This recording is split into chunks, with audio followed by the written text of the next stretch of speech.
embarrassing when you do that. You think you have ball four. You send your bat off toward the on-deck circle, and the umpire calls a strike. So put your head down, retrieve the bat.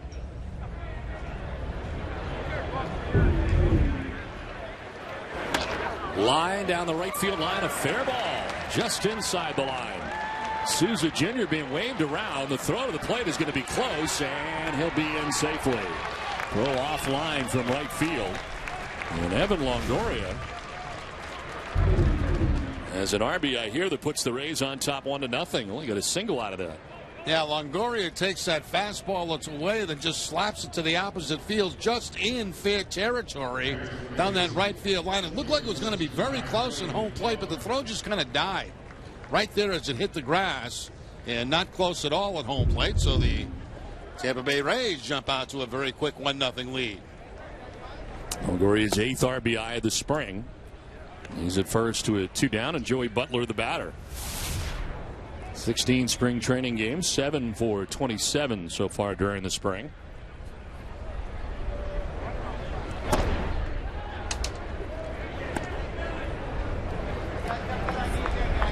So the leadoff walk ends up being costly for Brian Johnson as he walks Steven Souza Jr.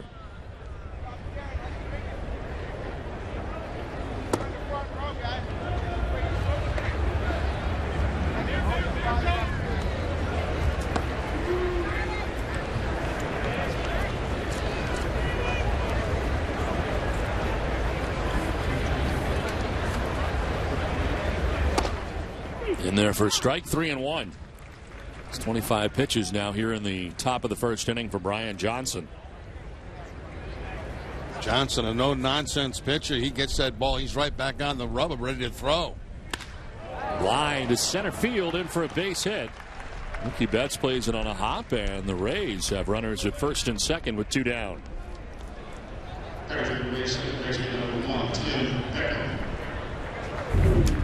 Now trying to get Johnson out of the first inning unscathed, and this line drive just up over the head of Pedroia. Even though Betts was playing shallow in center field, he had no opportunity to make the play, and Juan Nieves quickly out to try to calm down the left-hander with a little bit of action here in the first inning.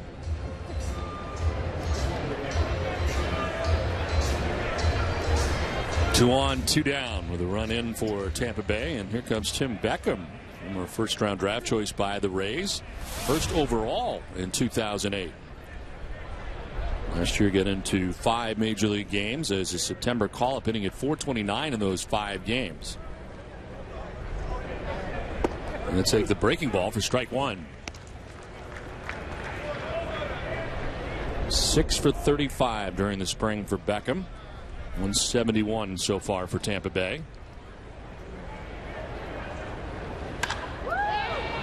Pops it up into shallow center. Pedroia backpedaling. Now Betts calls him off and puts it away to end the first inning. Rays grab a run. Red Sox coming up.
Back at JetBlue Park at Fenway South, Tampa Bay has a early run here today on top 1-0. Let's check out the Red Sox starting nine as they come to bat. Mookie Betts in center field with Dustin Pedroia at second base. David Ortiz, the DH today, batting third with Hanley Ramirez in left field. Pablo Sandoval is at third base with Mike Napoli at first. Shane Victorino in right field. Xander Bogaerts at shortstop, and Blake Swihart as the catching and bats ninth. Well, a bullpen day today for the Rays. Brad Boxberger, who generally works the eighth inning for Tampa Bay, starting the game today. His seventh appearance, but just his first start of the spring. 1-1 with a 2.84 earned run average. When it's sitting at 182 against Boxberger. Mookie Betts to lead it off. He's had a fantastic spring. 19 for 39 so far during the spring. Hitting at 487 as he takes strike one. They always say you really cannot, well, you should not perhaps judge what a player does during spring training. And it's tough to evaluate guys in spring training. You hear a lot of scouts say, but Mookie Betts having a fabulous spring. There's no way around that. Well, you add to that the fact that, you saw him last year at the Major League level. And you combine that with what he did last season, what he's done this spring, and there's no question that Mookie Betts is big league ready. And if there was any question about it, again, I don't put a lot of stock in spring training numbers nor September numbers. But the fact is, I mean, this kid's proven he can play. It was obvious when you watched him the first couple of games. And what a spring it has been, as you mentioned, on 487, very aggressive at the plate.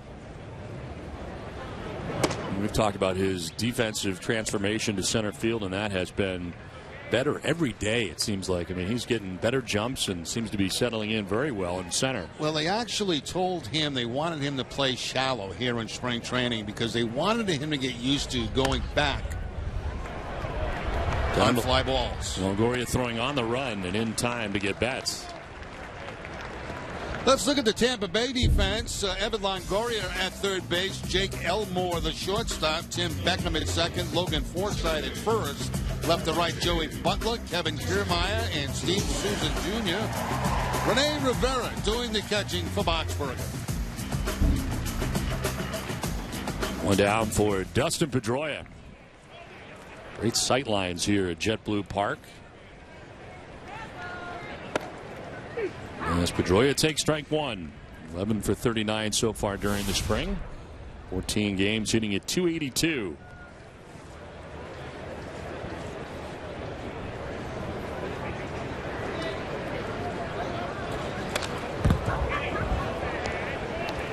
And Boxberger's got a very good fastball, about 93 to 95 with the fastball. Also a very good changeup, which he has featured a couple times already in this inning. One to Betts, one to Pedroia. Boxberger last year pitching in 63 games out of the pen for the Rays. 5-2 with a 2.37 earned run average. He was originally a Cincinnati Reds first round draft choice, acquired by the Rays.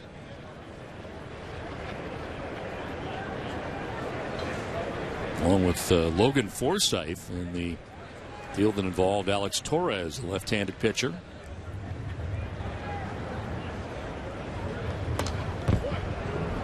Pedroia down 0-2.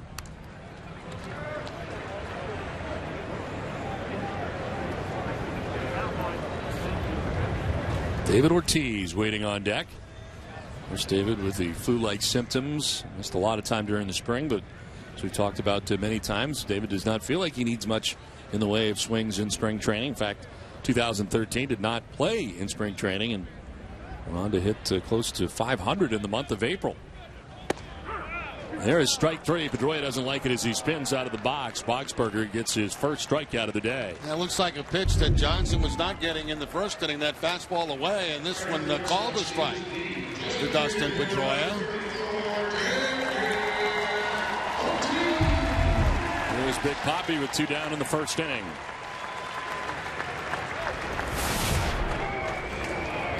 Just 8 games so far for Ortiz at .238. Home run and 7 runs batted in.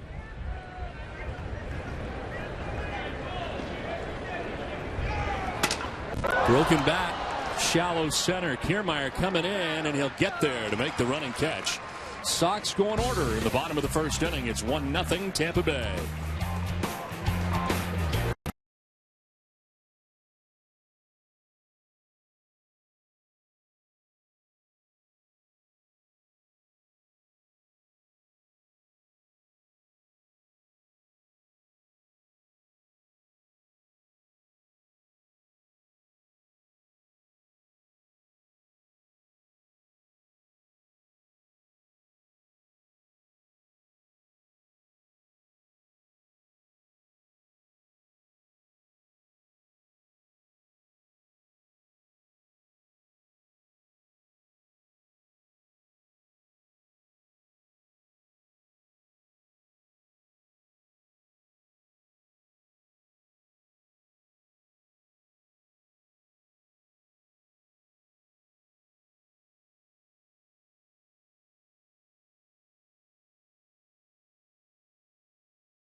Back here at JetBlue Park, Brian Johnson able to limit the damage, giving up just one run in that first inning.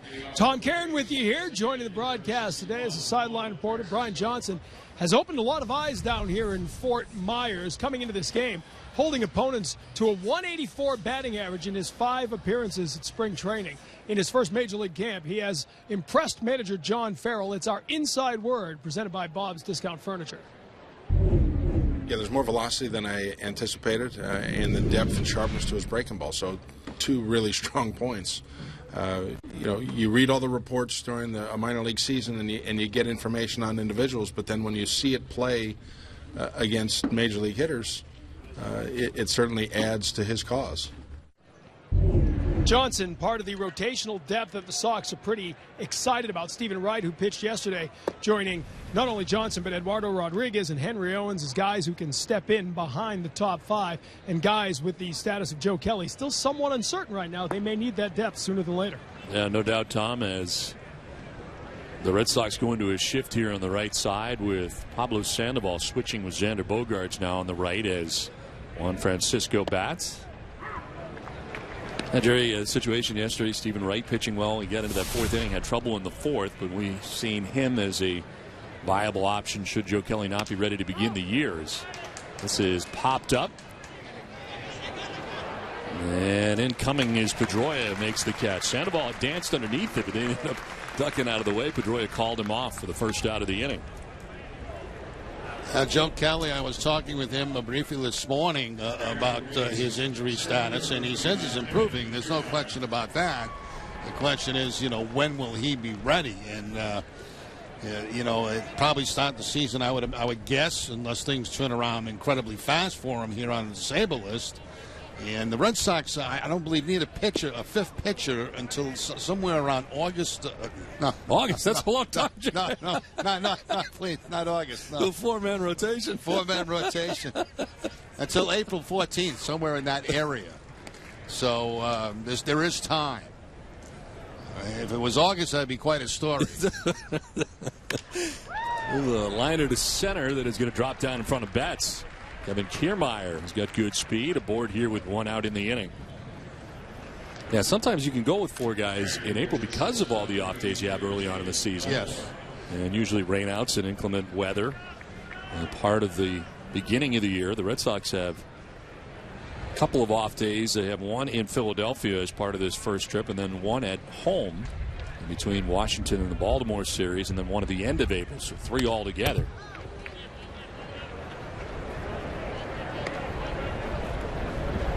Jake Elmore, the shortstop's had a tough spring. 1 for 23 so far for the Rays.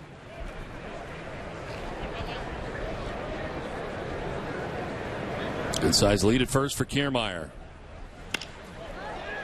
A short fly ball to center. Betts coming in, and that'll fall in front of him. So a couple of identical bloops out there to center field. Not struck all that well, but both base hits for the 8-9 men in the Rays order. And even though Mookie's playing shallow out there in center field, these little bloops have been able to drop in. You can see how shallow he is playing right now.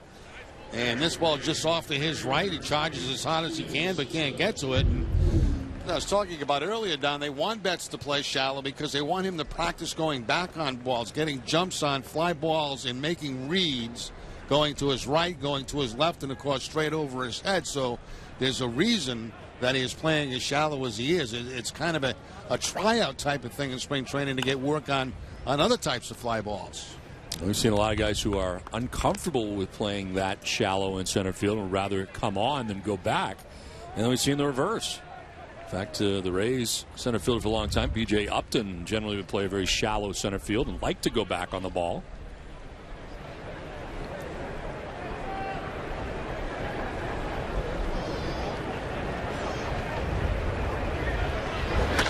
This is hit well down the left field line and towards the corner, but a foul ball.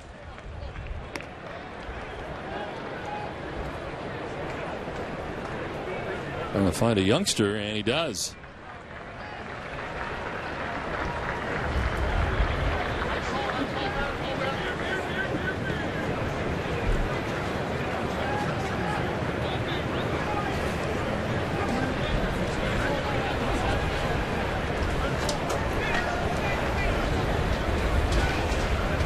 Steven Souza Jr. walked his first time up. Now takes a pitch outside, 1-2.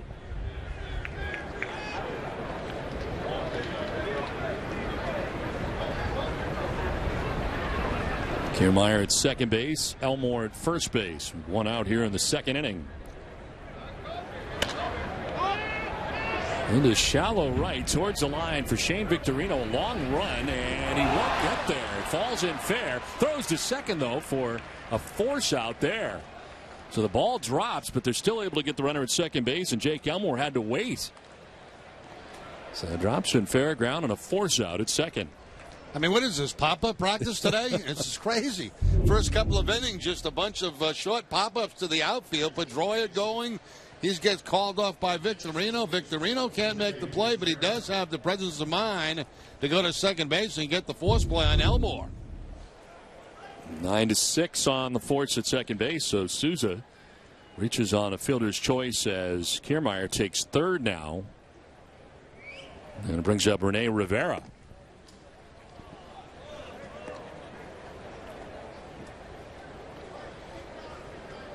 For Johnson, you're just happy to get an out someplace because they've not really hit him that hard. But they are falling in here against Brian Johnson. Now a check swing liner into right field for a base hit. From third comes Kiermaier to score. To third goes Souza Jr. It's an RBI single for Rene Rivera, and it's a 2-0 Tampa Bay lead. Well, Rivera, the new catcher for the Tampa Bay Rays, again just reaching out. Just a check swing almost. It's like he wanted to check the swing, and instead he gets the line drive base hit up over Napoli. If I was Brian Johnson right now, I'd want to walk off the mound and go back to the bullpen and start this thing all over again. I mean, look at the line score. It doesn't look very good, but it's not getting tattooed around. Logan Forsythe takes strike one from Johnson. Forsythe struck out swinging in the first inning. Only K so far today for Brian Johnson.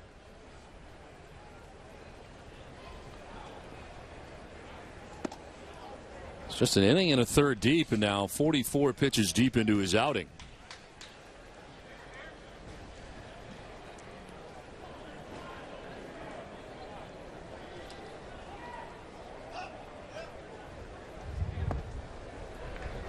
That just misses. 2-1.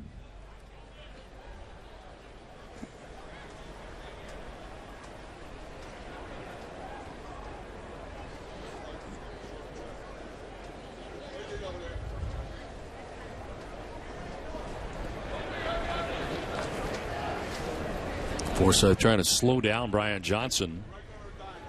Works rapidly. A swing and a miss. 2-2. Johnson giving up 2 hits in the first inning and a run. 3 hits in this inning and so far a run.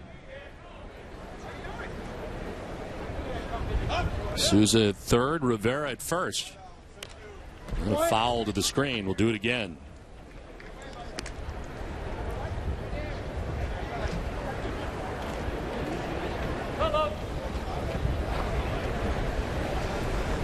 Action in the Rays pen. I told you it was a bullpen day today. And Grant Balfour warming in the pen after Brad Boxberger got the start today.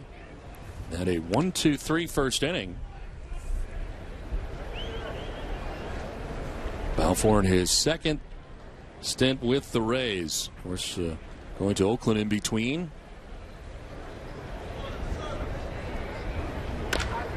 Fly ball to right, sending Shane Victorino backpedaling and now turning as the wind took that, but Shane's back there to make the catch. Rays add another run, lead it 2-0.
After selling out their first 2 shows this summer at Fenway Park, Zach Brown Band has added a 3rd show on Sunday, August the 9th due to overwhelming demand. Tickets are on sale now at www.redsox.com/Zach Brown Band.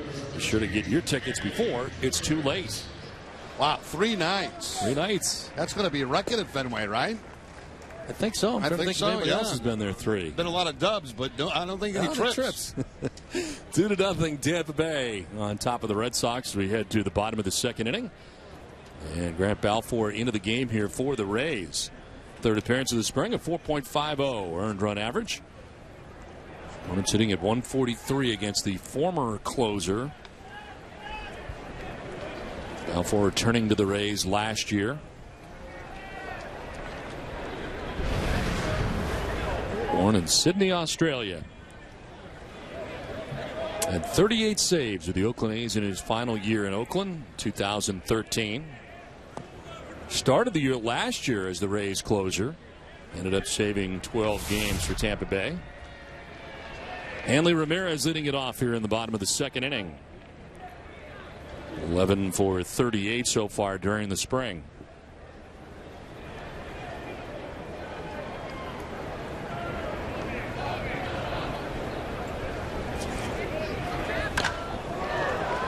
Fly ball to left center field. Joey Butler, the left fielder, coming in and over. Now the wind takes it, and he'll make the catch. What an adventure that turned out to be. There's been nothing easy to the outfield at all so far today as that wind blowing out toward the right field. He's got the sun to battle. He's got the wind to battle, and Butler does win the battle, but it was not an easy one. Took a couple of steps back and then had to really kind of find the ball, then come over to make the play in front of Kermeyer, his center fielder. One down here in the 2nd inning brings up Pablo Sandoval. So Brad Boxberger started here today, and he goes just the 1st inning, a 1-2-3 first. So the numbers for Sandoval in 13 spring training games.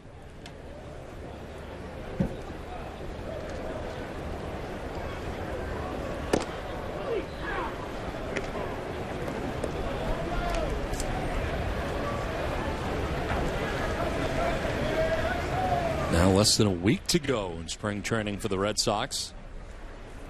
As Jerry mentioned, we got all the games for you here this week. As this one fouled off to the left, out of play.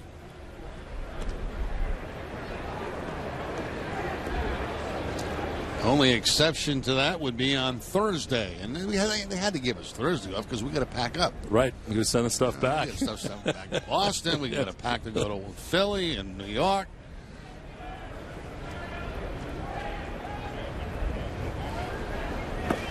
Swing and a miss for Sandoval. Strikes out. Balfour gets him. There are 2 outs here in the second inning. That's last week of spring training. Would you change anything that you have done to this point in the spring? Would you ramp it up a little bit more? Do you?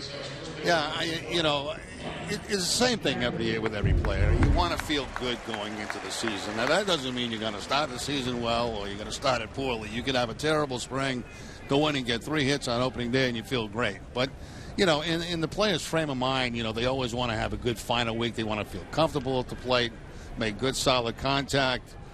You want some in the field, some situations maybe to pop up that haven't popped up during the spring. And those are the types of things that you like to feel good about in the final week. And we'll see as this week goes on, John Farrell, depending on the health of his ball club, playing games to win. Playing games as if he would play them during the regular season, using the bullpen after a starting pitcher. The way he would try to use it during the season as he gets prepares for opening day. So I always felt that I would like things going in the right direction. Now that didn't mean by any means I was going to have a great opening day or a great first start to the season, but at least you feel better about yourself going in. Did you ever have a terrible spring training and then all of a sudden turn around opening day and have a good year? Yeah. So that has happened. Absolutely. And you totally forget about all the spring training. If you get 3 hits on opening day, you win the ball game. Everybody's happy. You feel good. You get to sit out on an off day usually after opening day, so you feel at least for 48 hours you feel good anyway. Till game and then you look at the schedule. You only got 161 left to go. The Red Sox have their first base runner of the day as Napoli heads down to first with 2 down. Now, I've always said I didn't like opening day at all. It was too much focused on it. You knew who you were going to face 2 weeks ahead of time. It was the hoopla of opening day, and I liked it much better once that was over and you got into the flow of the season. Not much has changed. You like routine. There's no doubt about that. Shane Victorino batting. Speaking of opening day, John Farrell today making it official. I think everybody sort of expected Clay Buchholz to be the opening day starter, but he will indeed be the opening day starter in Philadelphia. And he also named his number 2 starter in Rick Porcello in the first 2 games of that series against the Phillies. Game 3 to be determined. So not ready to announce that yet, but I guess not much of a surprise, Jerry, that it'll be Clay Buchholz on opening day. I think that's what we all expected this offseason. Once John Lester went off to Chicago, we figured that Buchholz would be the next in line to step up and become the number 1 guy in the pitching staff. And he's pitched very well during the spring. Longoria to second base, and Napoli is forced out to end the inning. 2-0 Tampa Bay at the end of 2.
Leading here after 2 innings at JetBlue Park. Don and Jerry just told you that Clay Buchholz has officially been named the opening day starter a week from tomorrow in Philadelphia. I spoke with Buchholz about making his first ever opening day start, and after 8 seasons in the bigs, make no mistake, Buchholz is not taking this or anything for granted. I've taken a couple of things for granted in my career, and it didn't turn out nearly the way that I wanted it to. So, yeah, even now, even knowing that I am starting that game, now it's a build up to get there. And got 1 start left and a couple of bullpens left, so everything's focused on driving forward and you know, giving the team the best chance to win I can. Well, as Don said earlier, John Farrell also hitting Rick Porcello, the Game 2 starter. Game 3 to be announced, and that in part will be once they get a better read on when Joe Kelly will be ready for action to slot in the 3, 4, and 5 pitchers. Don? Yeah, Tom, it appears Joe Kelly, you know, that situation, Jerry, with the bicep is something that he has battled before but been able to pitch through in years past. Now, all of a sudden, that has not been the case this year, and he was not slotted back into his regular spot during the spring, and now you're getting further on into the spring, which is certainly a bigger deal for a starter than it would be a reliever. Yeah, and you know, let's hope that it's just a temporary thing that's not going to nag him throughout the course of the season. That's why they're taking it very slow with him now. That's why he's being very cautious with it now. I mean, this is something you want to put to the side, put to the back burner, and not have to deal with it the rest of the year. And, you know, if it takes an extra week, an extra 2 weeks, so be it.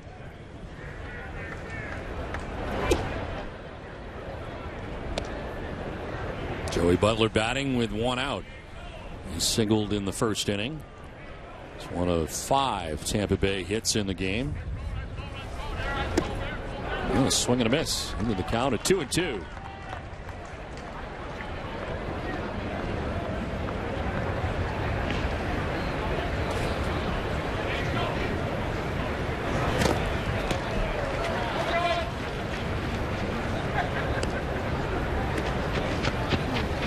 If you're watching at home and you're watching Swihart behind the plate, you really got to focus in on, you know, how he frames pitches, how he blocks balls in the dirt.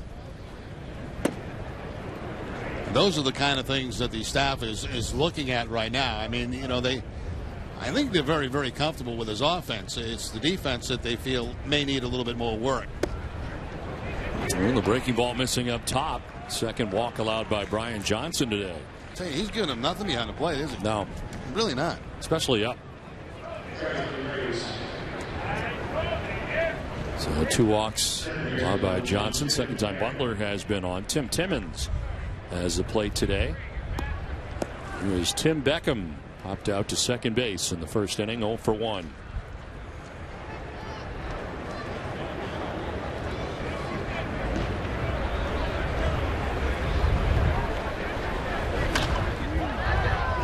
Off to the right, out of play. Mentioned Brian Johnson has not pitched above the AA level yet, although certainly has graduated after a terrific year with the Portland Sea Dogs. Heart of the year anyway, 10-2 with a 1.75 earned run average.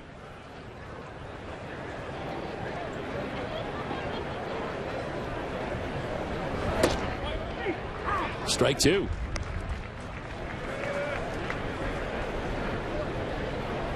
13 strikeouts in 11 1/3 innings pitched so far during the spring coming in. Ranks 3rd on the team in strikeouts so far during the spring. Clay Buchholz leading the way with 18. And Barnes with 16. Ground ball towards short, could be 2. Bogarts second for 1 on to first, and not in time. Close play at first base, but Beckham able to beat it out. They do get the lead runner in Butler, 2 down in the inning. Yeah, Beckham got down that line pretty good because I thought that was going to be a double play ball. It was actually played pretty well right here by Bogarts. The quick release by Pedroia. There's nothing more the middle infielders could do on that. It's just beat on pretty good here by Beckham heading down that line. I like what they've done with Xander. You know, they moved him in a couple of steps on those double play situations, and it's giving a chance for them to turn over more double plays at first base. Even though that one was a little bit late, it was played properly by by Bogaerts. You were saying earlier in the spring that you thought that that was something that Xander could improve on. Was yeah, double I mentioned a couple of things, and the double play was the biggest one. And his location of where he starts in those situations should be a little bit closer. You have to give up something to during double plays. You have to, as a middle infielder, you've got to cheat a little bit in, take a few steps in to get those double plays. And the other thing is turning it over from his side and coming across that bag a little bit harder. And I think that he's improved on both of the aspects of that part of the game. In conversation right now with Pablo Sandoval, who in a shift is on the right side of the infield. Juan Francisco, the batter. He'll foul it back. It's starting to stop at first base for Tim Beckham.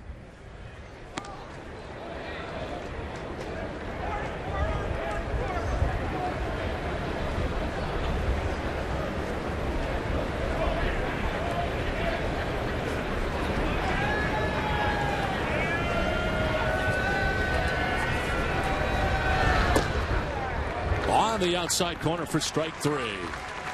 So Brian Johnson threw 3 innings, but Tampa Bay with a 2-0 advantage.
April 14th is Wally Bobblehead Night at Fenway Park. All kids 14 and under will receive a free Wally Bobblehead presented by Hood. Visit redsox.com/promotions for more info and to purchase your tickets now. That's a beauty, isn't it? It is.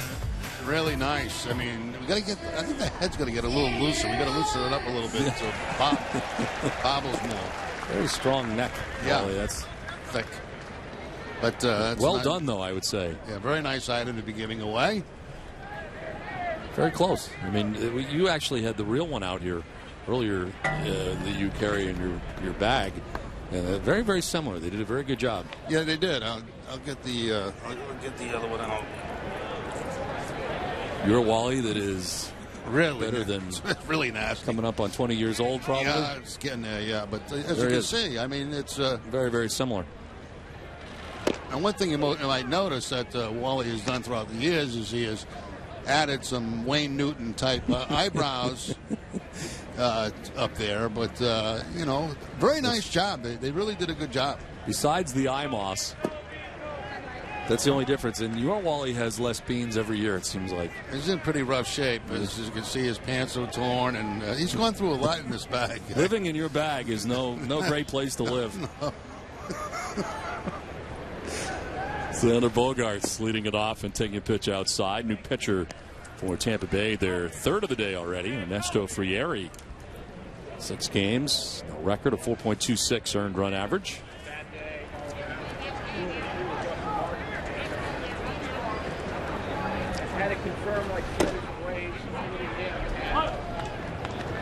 Frieri last year with the Angels to begin the year, 11 saves, then went to Pittsburgh. Bogarts, Swihart, and Betts expected in the inning as the pitch in there for a strike. And a full count down to Xander Bogaerts.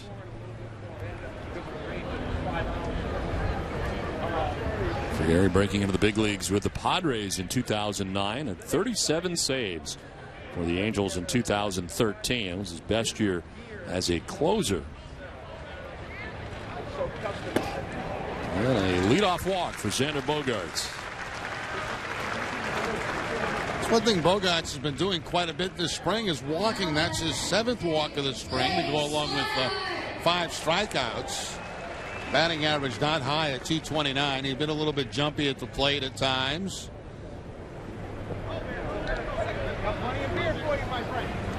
His only runner on for Blake Swihart. 8 for 24 so far during the spring, hitting at .333.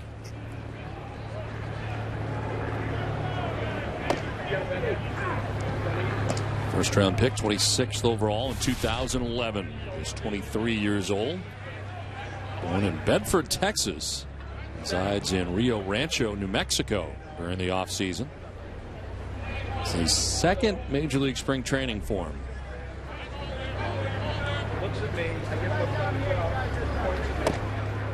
And he takes strike 2.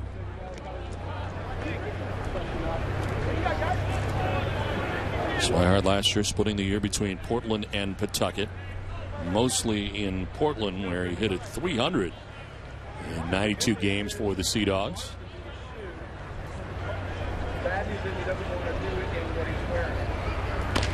Ground ball, right side as Beckham. A sliding play over to his left and able to retire Swihart as Bogaerts takes second base on the ground out.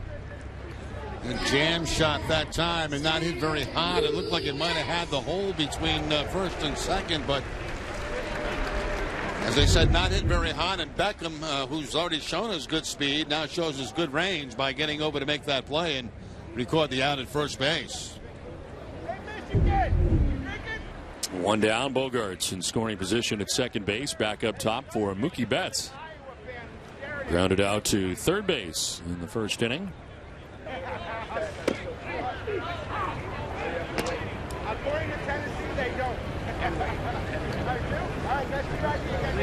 There's Mookie Betts himself getting through the Red Sox organization quickly, beginning last year at Portland as a second baseman, then Pawtucket, and then to Boston as Elmore at shortstop. Fires low and is dug out by Logan Forsythe at first base. Nice play, nice pick by the first baseman. And Bogaerts takes third with 2 down. Now Forsythe saved a run right here. There's the play by the shortstop Elmore, and a bad throw to first base is kind of bounced, but a very nice job by Forsythe getting down low with that bounce, and it gives him a better look at it. And by making that play, not only does he get it out, but by keeping it in front of him, he doesn't allow that run to score. So a chance here for Dustin Pedroia. Struck out looking in the first inning. That was against the Rays starter, Brad Boxberger. Since then, we have seen Grant Balfour and now Ernesto Friere.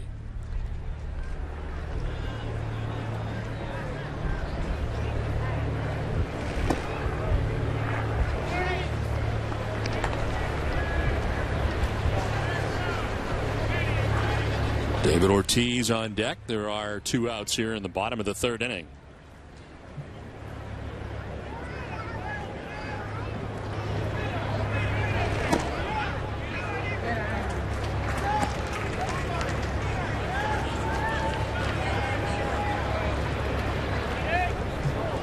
With a home run and 5 runs batted in so far during spring training.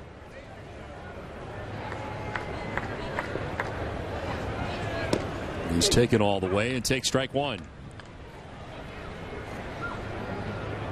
Friere trying to work his way around a leadoff walk to Xander Bogaerts. Bogaerts now at third base with 2 down. That went by Pedroia. Full count. That's fastball at 93 miles an hour, and Pedroia sitting on the fastball on the 3-1 count. A little bit late on it. Good location. Kept it away from Dustin.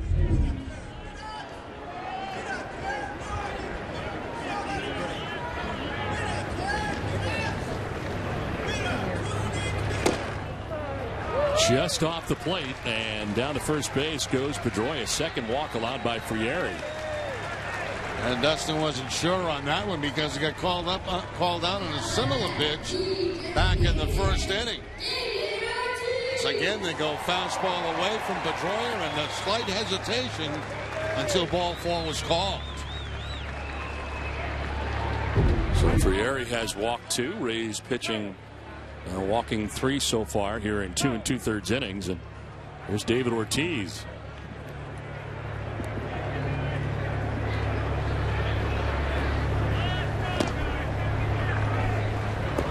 David flied out to the center fielder, Kevin Kiermaier, in the first inning, 0 for 1.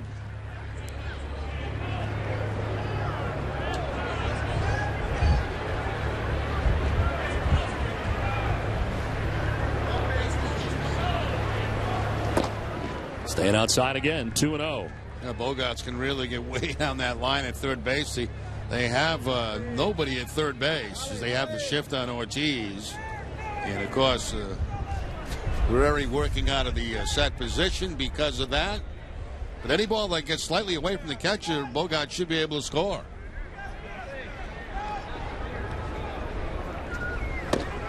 Swing and a miss at the 2-0. 2-1. Ortiz way out of whack there. I mean, it was a 2-0 count in his favor, and he chased the ball that was down and away. Not what you normally see from David when the count is in his favor. Usually he's looking middle in that situation.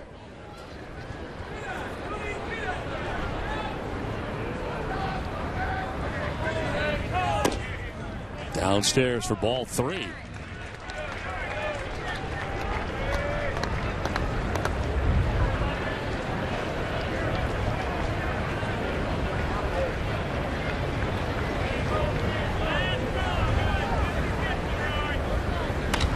Ortiz fouling it off to the left, and it's a full count now with 2 outs in the inning.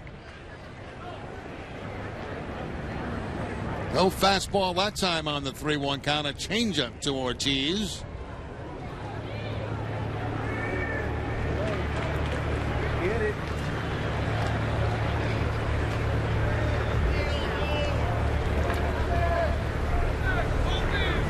Swing and a miss on a pitch down and in that ends the inning. So Frieri gets a strikeout of Ortiz. Tampa Bay on top 2-0.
Eastern Bank believes in putting its customers and local businesses first, from top-notch customer service to being the #1 SBA lender in New England. See why here you're first at easternbank.com. Back at JetBlue Park at Fenway South as the Red Sox and Tampa Bay Rays playing spring training baseball. Rays have a 2-0 advantage as they come to bat here in the 4th inning. And And Kevin Kiermaier jumping back out of the way of a pitch inside.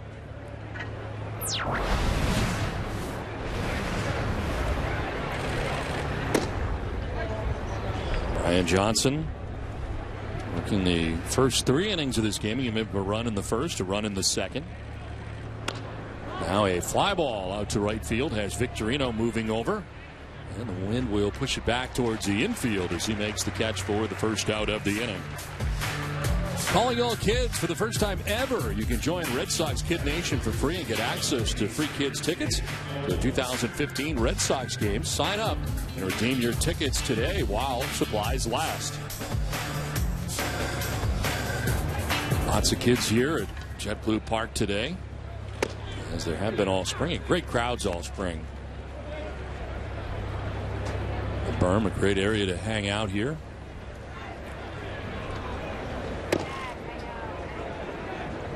A lot of the snowbirds heading back toward Boston as we come to the end of the month. Easter Sunday coming up. And things thinning out around the southwest Florida area. A little easy to get into restaurants, not as much traffic. Yeah, I'll be spending another lovely Easter with you, as it turns out. We'll be in Philadelphia. Yeah. Excited about that, aren't you?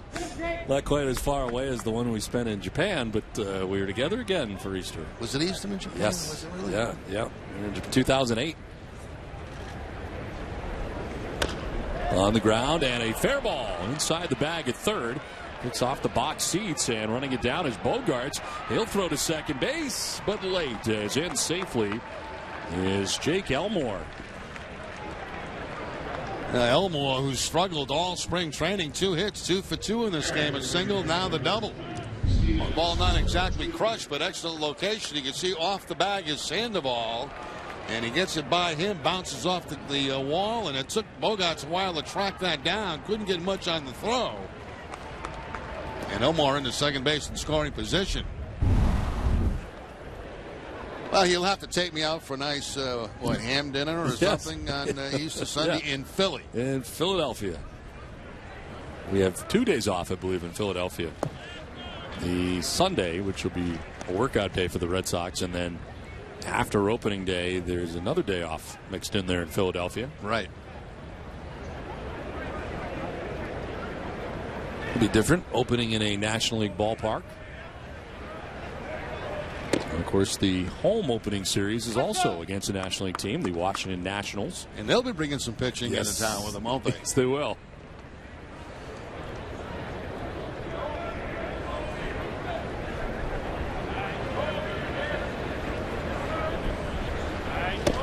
Tried to hold up, but goes around. Home umpire Tim Timmons making the call.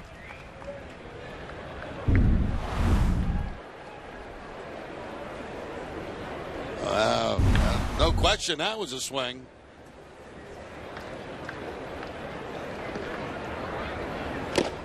So was that, and a strikeout for Brian Johnson, his 3rd strikeout of the game. And Souza Jr. is out number 2 of the inning. Over the top fastball at about 91, just throws it right by Souza Jr.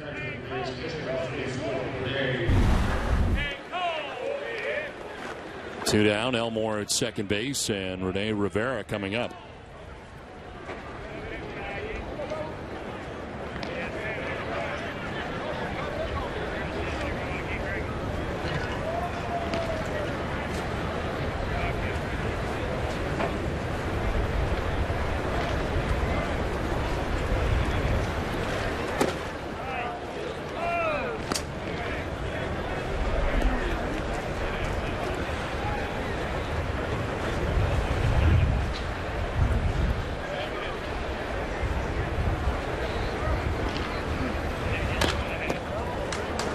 Off at the plate, and it evens at 1-1.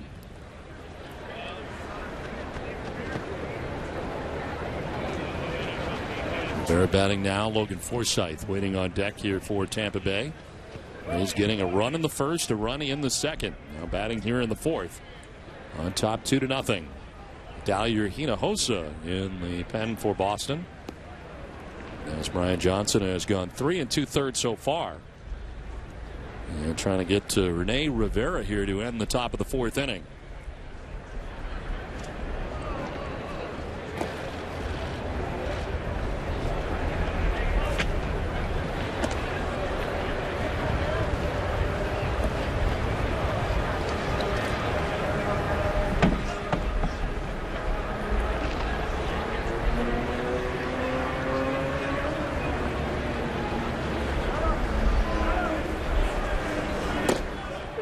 In there for a strike, 2-2.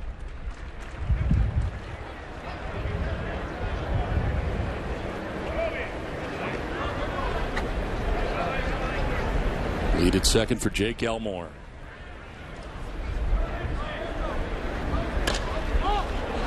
In the air to shallow right. Incoming Victorino. Wind plays with it a tad, but Shane puts it away to end the inning. Rays lead Elmore at second, but lead 2-0.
Communities first, Eastern Bank helps make good things happen. Watch how good things are happening to local people at easternbank.com/goodthingshappen.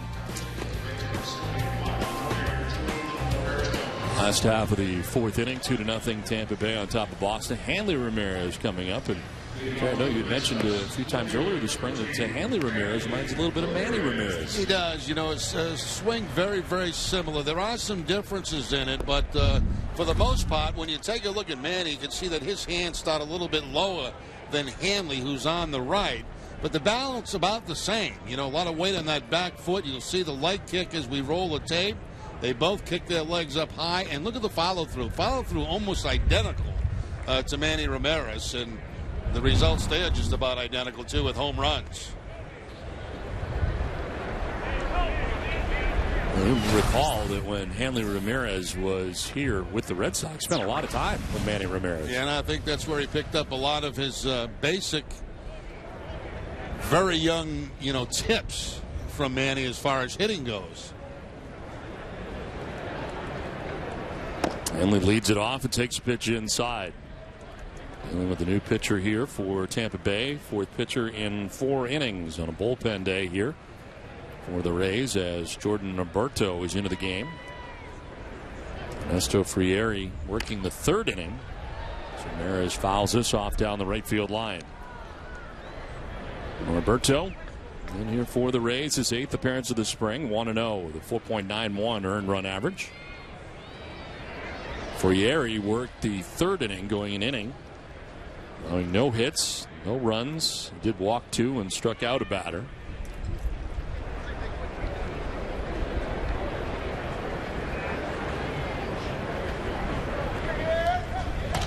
Ramirez gets jammed and fouls it back, down 1-2.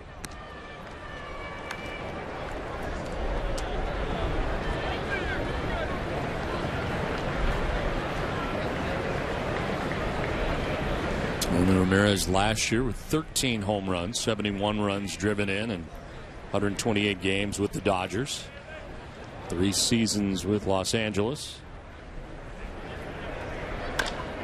Goes up to get this and lifts the fly ball to shallow center field. The wind wreaking havoc all day today with a lot of those fly balls. This time the shortstop, Jake Elmore, makes the catch for the first out of the 4th inning. One of the better locations here at JetBlue Park at Fenway South, out there on the berm.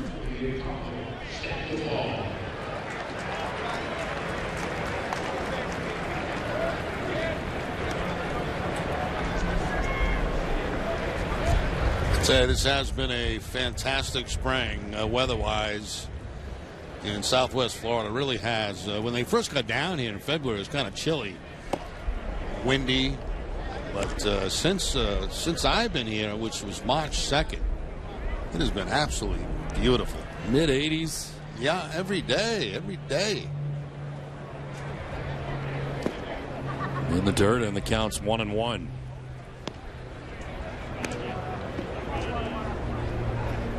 Pablo Sandoval striking out in the second inning.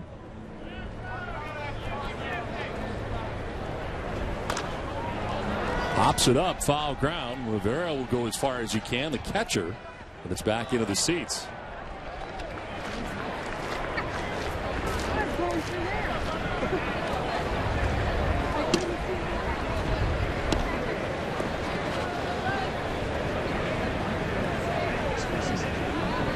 He took it off the hand. Better ice that down a little bit with that cup, whatever it is he's got. This is driven to deep left field. Butler going back onto the track, leaps and can't make the catch. Out of his reach as Sandoval to second base with a one-out double.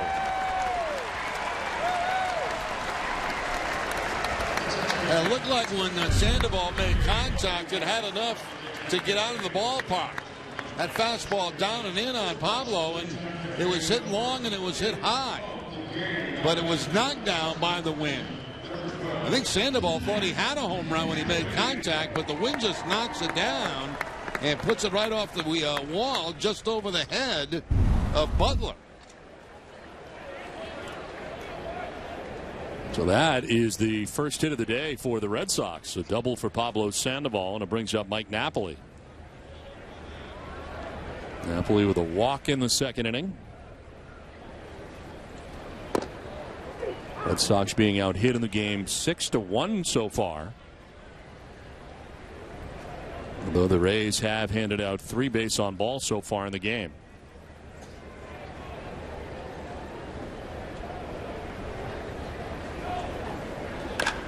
Napoli drives one deep and far. We'll see if this gets through the wind. Back is Butler. And that's off the string. Sandoval will come around. Into second base goes Napoli. Another ball absolutely crushed, but can't get out of the yard. Wow, that's not the direction to go in today. You thought Sandoval's was hit well. I thought Napoli's was even better. I didn't think there was any doubt this ball was going to be a home run. Not today.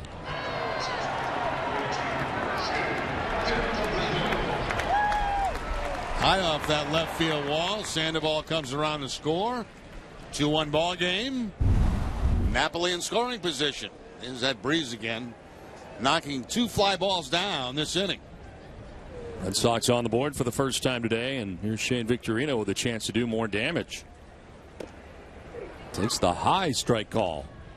Shane grounding into a fielder's choice in the second inning. 0 for 1.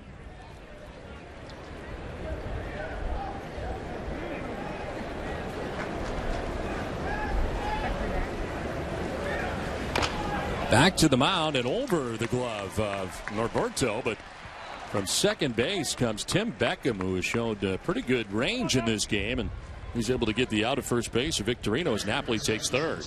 They ain't playing a shift that time on Victorino. Victorino, of course, back to the right side of the plate, and they had 3 infielders on the left side of the infield. You can see the second baseman, Beckham, and he has to come a long way. That ball was heading toward the umpire on the second base side. Covers a lot of ground and gets Victorino at first base. Teams were doing that a couple of years ago against Victorino, and he was hitting right-handed, putting that shift on him.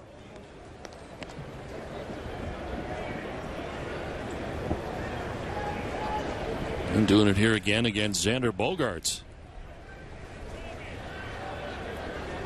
Kind of wondered if the Rays would be shifting as much as they normally do with Joe Madden no longer here, but I guess we have our answer. A lot of shifting going on for Kevin Cash.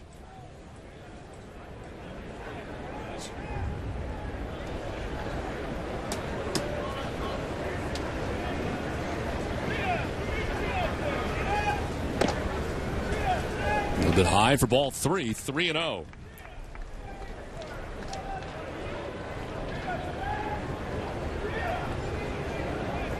Blake Swihart waiting on deck with one out and potential tying run 90 feet away.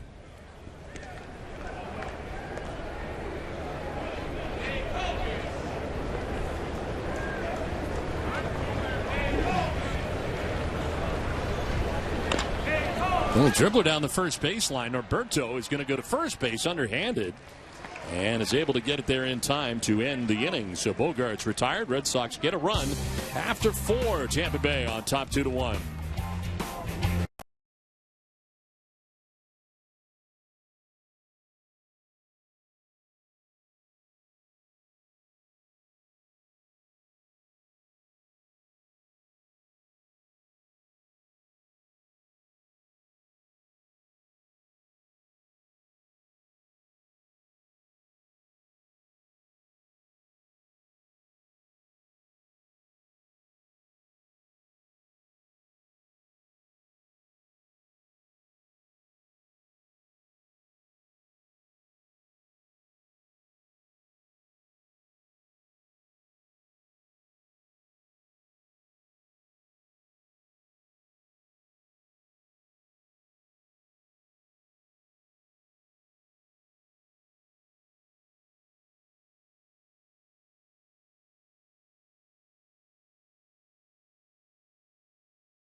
The official Red Sox ticket partner has the best seats at the lowest prices to all the games at Fenway, including opening day, marathon weekend, and the Yankees. All the 200% guarantee. Treat yourself or someone special. Call 1-800-MY-SEATS or visit Ace Ticket.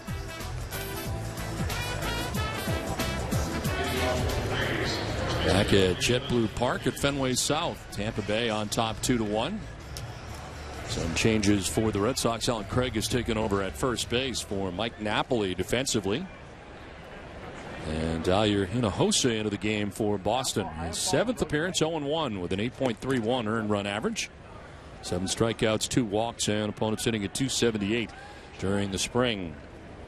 It's Hinojosa who takes over for Brian Johnson. Johnson working the first 4 innings today. 6 hits, 2 runs. He walked 2 and struck out 3. I thought, Jerry, at times it looked like he got squeezed today by Tim Timmons, a home plate umpire. Yeah, Timmons was not his best friend in this ball game today. A couple of curveballs I thought were strikes were not called. A couple of fastballs on the outside part of the plate.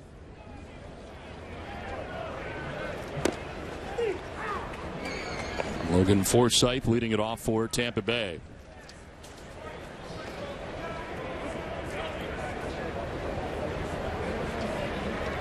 Forsythe has struck out and fly to right. 0 for 2 so far.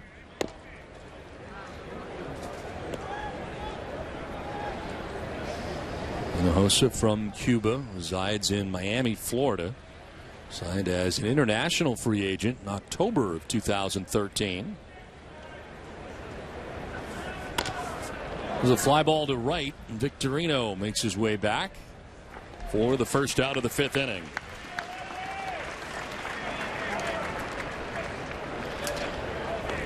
Been a busy day out there in right field for Shane Victorino. 1 down, and here comes Evan Longoria. 1 for 2 day for the Rays' third baseman. A single to right in the first inning, and then bounced to short in the third.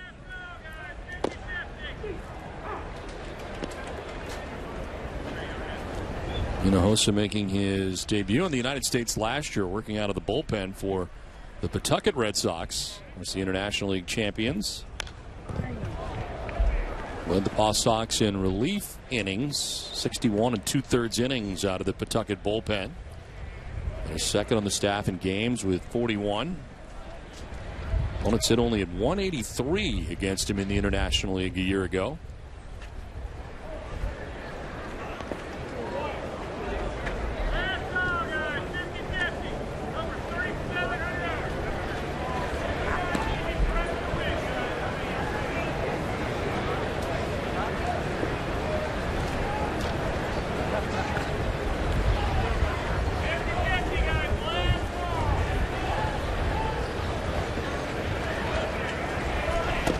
Swing and a miss, and he strikes out Evan Longoria. Second out of the 5th inning. First K for Hinojosa. Fastball from Hinojosa, just up and away from Longoria. Longoria very late with that swing.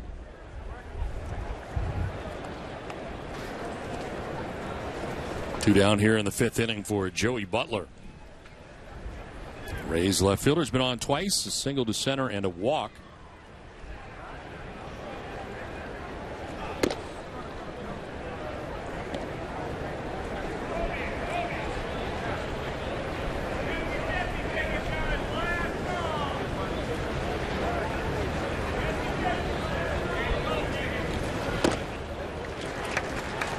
Ball and a strike now to Butler.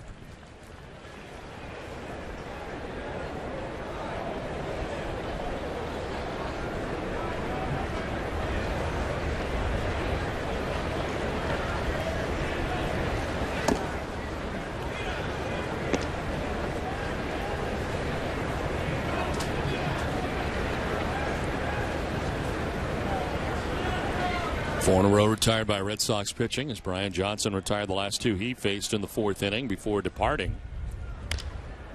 This one golfed foul off to the right, and it's 2-2 now to Butler.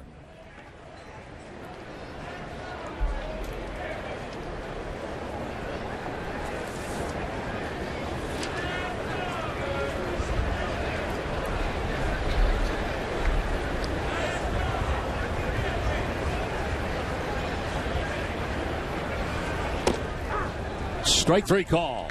Back-to-back strikeout for Hinojosa. We're halfway through this one with the Rays on top 2-1.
Is brought to you by Southwest Airlines. Book your low fare now at southwest.com.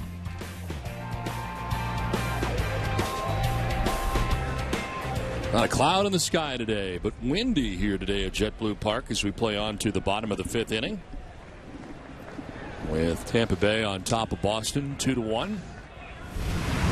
Jordan Roberto back on the mound here for the Rays. Blake Swihart leading it off for Boston. Swihart grounding out to the second baseman Tim Beckham in the 3rd inning, 0 for 1.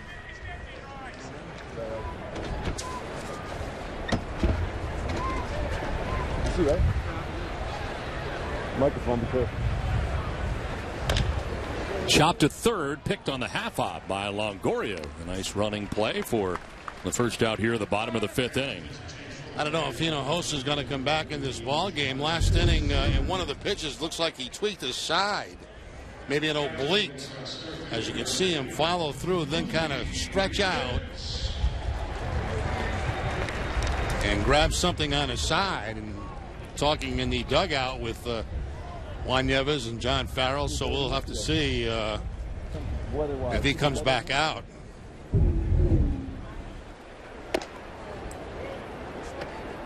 Brad Pearson, trainer, talking to him here in between innings, and they continue to talk.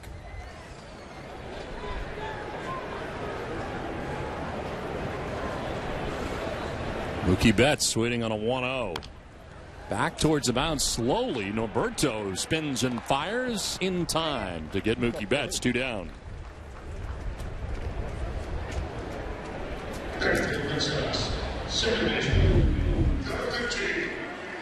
Almost like a bunt in a bad direction, right back to the pitcher. And Norberto, the pitcher, had no problem as he had to spin and throw to first base to get Betts. Didn't have to really rush it. 2 down for Dustin Pedroia.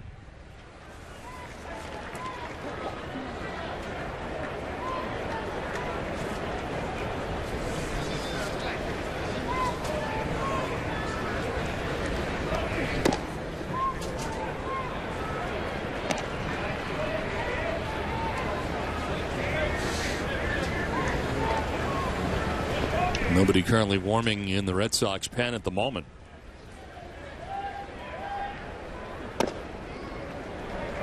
Quickly 3-0 to Dustin Pedroia. 2 down here in the bottom of the 5th inning.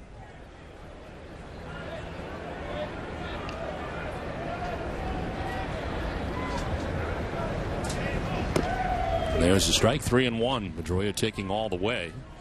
Jordan Norberto is the first Rays pitcher today to work more than an inning. Brad Boxberger won a shutout inning. Grant Balfour a shutout inning. Ernesto Frieri going 1 shutout inning. This is drilled to left. Does it have enough? It is up, and it is a foul ball. Just to the left of the pole.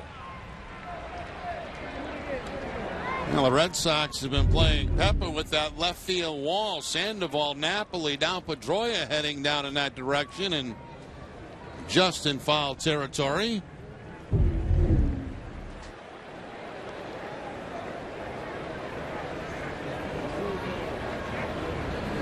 Pedroia today has struck out looking and walked. Full count now. Ball 4, he's walked again. 2-out walk this time here in the 5th. First walk given up by Norberto.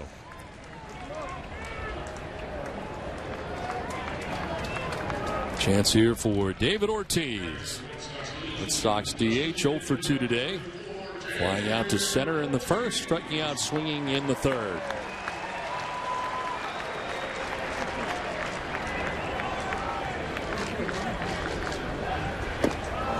Wild swing and a miss for strike 1. Hinojosa still stretching it out in the dugout down there. And again, nobody warming in the pen, so it appears he is coming back.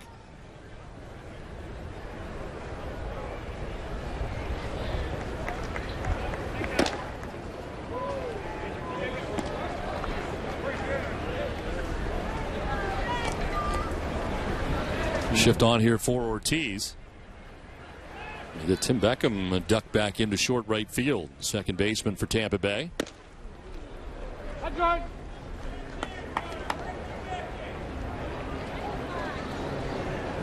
Red Sox have been held to 2 hits on the day so far, and they came back to back in the 4th inning. Pablo Sandoval with a double, Mike Napoli with a double, and his double knocked in Sandoval to give the Red Sox their lone run of the day. Foul off to the left, and it's 2-2 to Big Papi.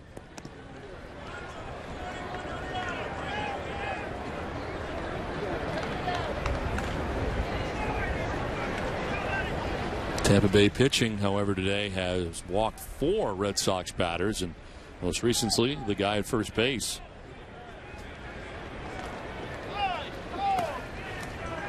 Not finding it right away is Rivera, but Pedroia hanging out at first base. Rivera finally found it down by his shoe tops. And one thing you don't want to do as a base runner there, if you're not sure, you can't go, especially with Ortiz at the plate. You don't want to be that final out at second base.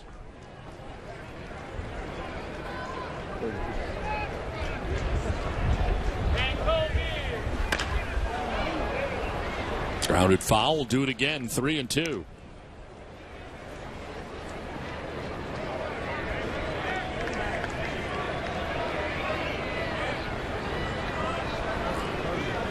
Well, I already called him and told him if he gets to that 40 area, I go out and visit him, take the time.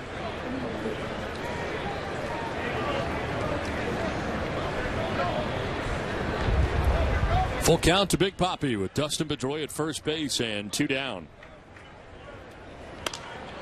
Foul back and out of play. Humberto operating with a 93-mile-an-hour fastball, and Ortiz fouls it off.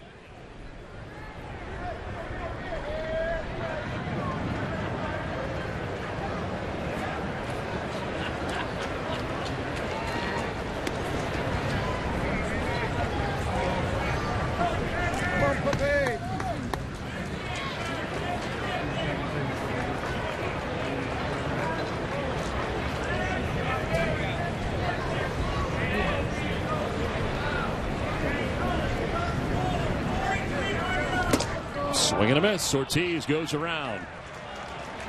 Again, the high fastball. Red Sox leave a base runner and trail 2-1.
Hey, back here at JetBlue Park, we've got a box that is having a great time watching the game. It's the annual trip from the Jimmy Fund down here to spring training. Lisa Scherber is Director of Family and Patient Services. How many years have you been doing this now? This is the 13th annual spring training trip. And you've got 45 teenagers. That alone would be a struggle. But you've got all these kids at various levels of care, but you get them all down here, and it seems once they get here, the smiles come out. They get to just be teens for a few days. How important is that to everybody? This is magic happening here today. I mean, these are 45 teens that just 2 days ago were in the hospital, in the Jimmy Fund Clinic, just struggling and not being real teenagers. And today we have 10 nurses, 8 doctors taking care of these kids so they can just be a teenager. It's really simple. It's just sort of seeing them smile it's perfect. They were out here playing baseball themselves last night. Then earlier today, about an hour before the game, about a dozen Red Sox players came out. Dustin Pedroia, Clay Buchholz, Hanley Ramirez, on and on we could go, Shane Victorino. That's a special moment, isn't it? Because these players, they made sure everybody got a moment and an autograph with the player. Yeah, they didn't just come out to sort of say hi. They sort of, now they're doing the wave behind me, which is good. But they made these kids, they sat down with them. We had Hanley Ramirez, we had one of our kids is from the Dominican, so she could not wait to meet someone that she could sit with and speak her language. And he made her feel so special, and I'm just so grateful. I'm grateful to the Red Sox just for having us here and hosting this. We're grateful to Tame the Tigers for funding this. JetBlue Airlines for bringing us down here on their plane. We're just grateful for everyone who sort of understands what's going on here. I think it was 13 years ago I interviewed you at Camden Yards, the first regular season trip you did, and that was kind of a pilot. Get it out there, see how it works. How well has this worked for the kids who've been involved? This has worked more than I could have possibly hoped for. It started out with a teenager named Todd Schwartz, which we all know and love his spirit. And 13 years ago, I didn't think this could ever happen. And now, because he said it could, we do it and we change lives. And I'm amazed with these kids and their courage and their parents that allow us to take their children away and just trust us enough to do that. It's an amazing couple of weekends, Lisa. Thanks. I know it's been a long couple of nights. I know you didn't want to come on TV, so thank you. You look great. Don't worry about it. Thank you very much. Guys, you all having a good time here? Everybody having fun? Let's make a little noise. How about a Go Red Sox? Don, Jerry, having an amazing time up here watching the game. Back to you guys. Well, it is great to see them, as we do every spring training, and look forward to seeing them once again on the road at some point during the year. That's also something we see on a regular basis, and it's great to see them here and out of the hospital every year. And during spring training, they have the opportunity to come down here. And Jerry, it always seems, unfortunately, they always have some sort of delay getting down here, and that was the case again last night or the night before. Yeah, they get in about 1 o'clock in the morning. Yeah. Now, the key is they've got here, and they're able to enjoy a ball game this afternoon.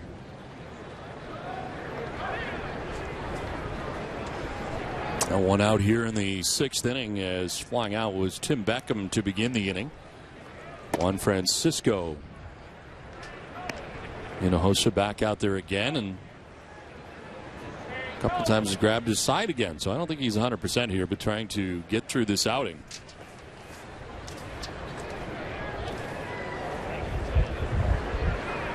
Dealing with Juan Francisco, has popped out to second base and struck out looking. That's a strike. 2-1.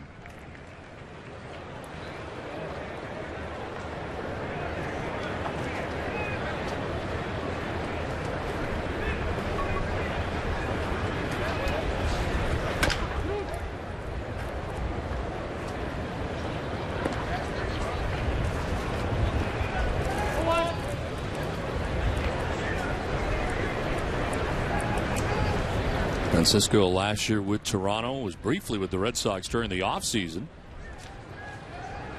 Now Tampa Bay.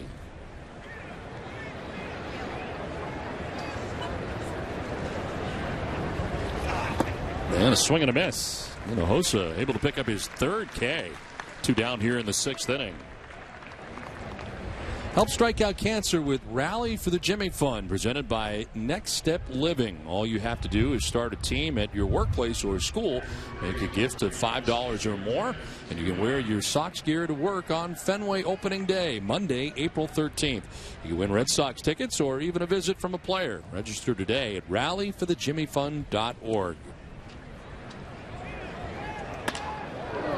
This is into center field. A 2-out base hit for Kevin Kiermaier, his 2nd hit of the day. And Kiermaier, who has very good speed, would certainly be a threat to steal in this situation. A couple of outs of the inning, try to get a man in scoring position. So he'll need some attention at first base. Red Sox did make a defensive change here coming into this inning. Dustin Pedroia's afternoon is over. Brock Holt now at second base. New right side for the Red Sox with Craig, who had checked in last inning at first base, and now Holt at second base. Napoli and Pedroia done today. Jake Elmore has had quite a day. Came in just 1-for-23 during spring training, but single to center in the 2nd, a double to right in the 4th inning.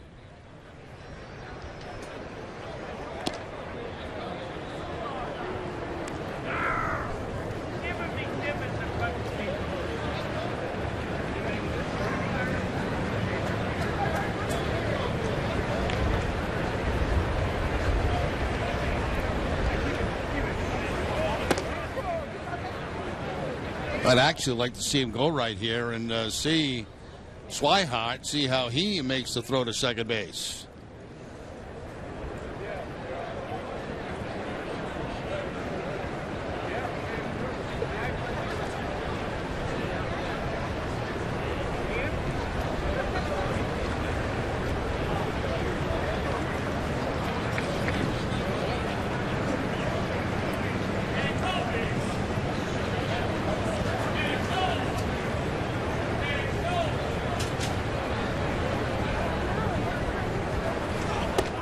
In there for strike 2. Jumping ahead here, 1-2 is Hinojosa. Striking out 3 of the first 5 batters that he's faced coming into the game before the base hit by Kiermaier. He had retired 5 in a row.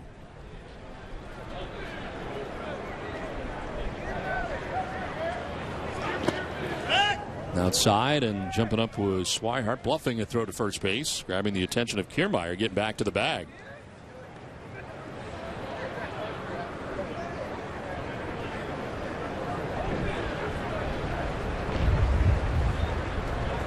Another big lead over at first base for Kiermaier.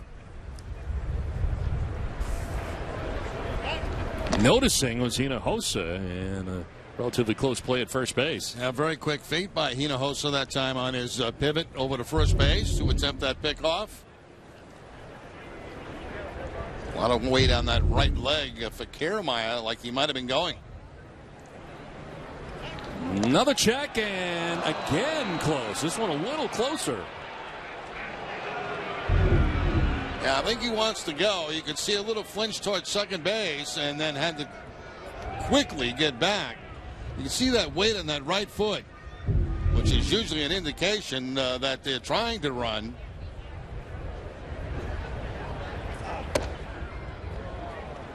Runs full now. He'll be off with the pitch here with 2 outs in the inning and a full count to Jake Elmore.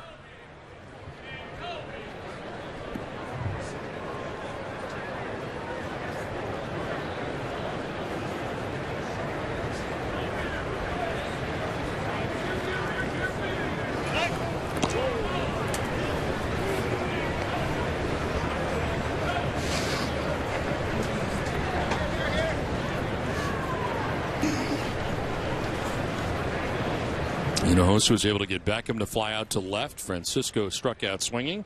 Single for Kiermaier. Now the 3-2. And that'll miss for ball 4. So a walk here with 2 outs in the inning to Elmore, the number 9 man, and he's on base for the 3rd time today.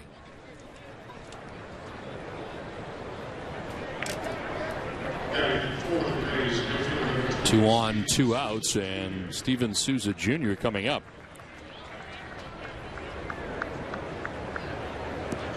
Souza walked in the first, reached on a fielder's choice in the second, struck out swinging in the 4th inning.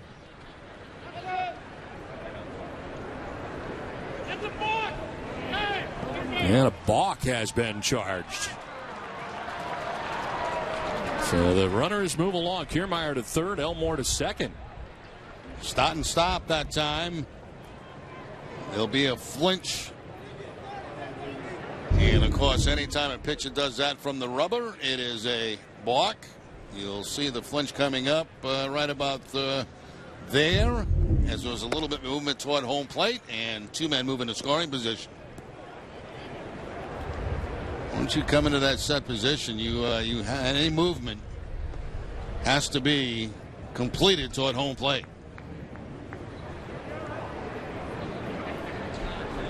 So now 2 in scoring position for Souza as he takes the strike that evens a count of 1-1.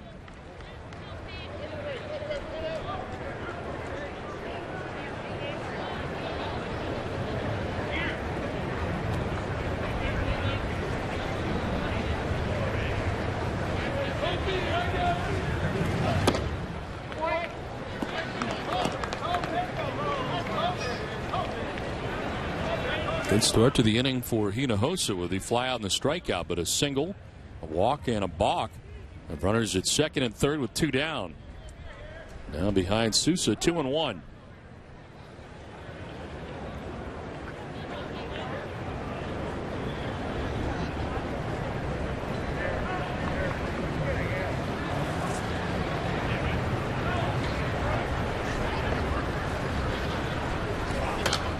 Fouled back, 2-2.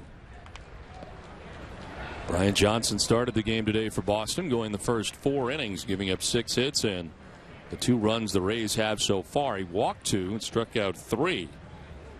Second start of the spring, his 6th appearance overall. Dahlia Hinojosa has been in since the 5th inning. In the air to left field. Now coming back to the infield, and the wind pushing it further, and making the catch is Bogarts. And the Ramirez had started in, but knocked down again significantly. Rays lead 2 in scoring position. Great day here at the ballpark. The Jimmy Fun kids are here.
Live Red Sox baseball is back in 2015 with MLB.com at bat on your smartphone or tablet. Stay connected with live radio broadcasts, stats, breaking news, and more. Download MLB.com at bat, the #1 app for live baseball. 2-1 Tampa Bay on top of Boston as we head to the bottom of the 6th inning. New right fielder is Tommy Malone, who comes in here for Tampa Bay. New center fielder now for the Rays. Corey Brown has taken over in center. And a new third baseman now also for Tampa Bay. Alexei Casilla now at third base.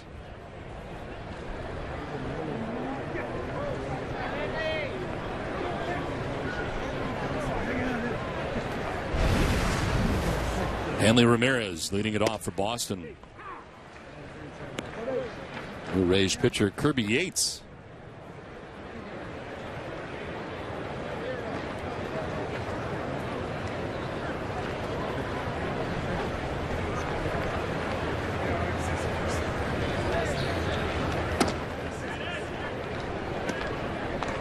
Jordan Alberto went 2 innings, giving up 2 hits.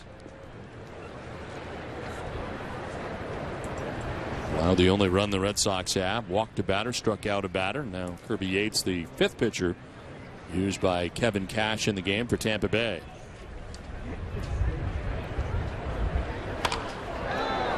To left center, the center fielder, Brown, coming in, and that's going to fall. Finally, the Red Sox have one of those windblown bloops land for them today. It seems Tampa Bay's had several, and the Ramirez has one here to lead off the 6th. I agree, Don. Tampa Bay's had more than their share of bloop base hits, and now Ramirez able to pick one up. Sounded like it was toward the end of the bat. Didn't sound good on contact, but a good result for Hanley. Clinton Berry pinch running for Hanley Ramirez at first base.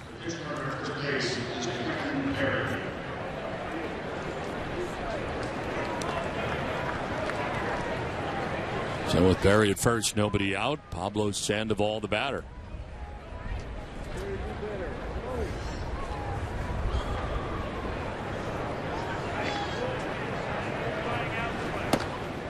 Sandoval is striking out in the 2nd inning. He doubled and scored in the 4th inning.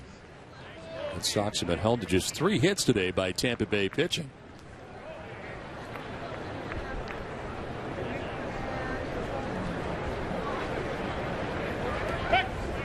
Throw to first, and back to the bag is Berry.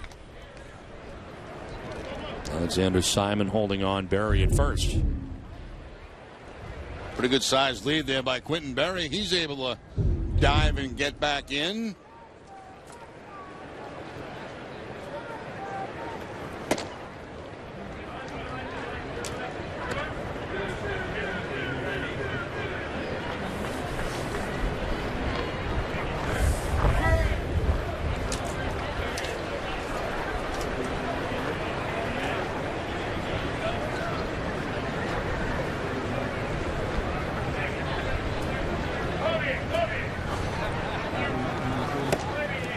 Outside for ball 3, and it's now 3-0. And Sandoval might have the green light here. 3 balls and no strikes. Give him a chance to get some swings in.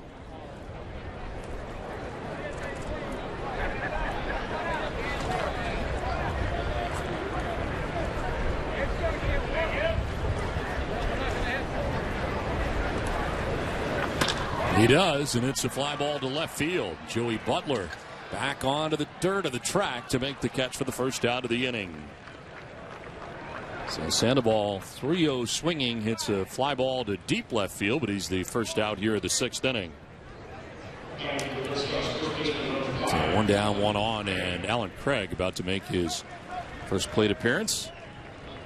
Since taking over at first base, Mike Napoli had been batting in this particular spot in the order. Napoli walked in the 2nd, doubled in the 4th inning. Now Craig, who's had a lot of action during the spring, he's been in 14 games, hitting at .275.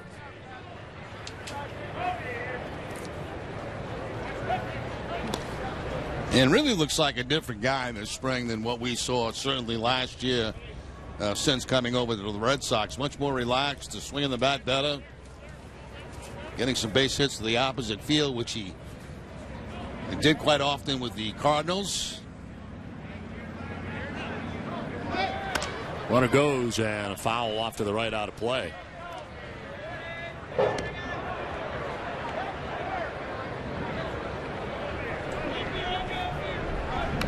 And Craig hitting at .275 during the spring. 11 for 40 the breakdown for him in the 14 games that he has participated in. I wonder where he fits in the abundance of outfielders the Red Sox have. Decisions to be made here in the last week of spring training.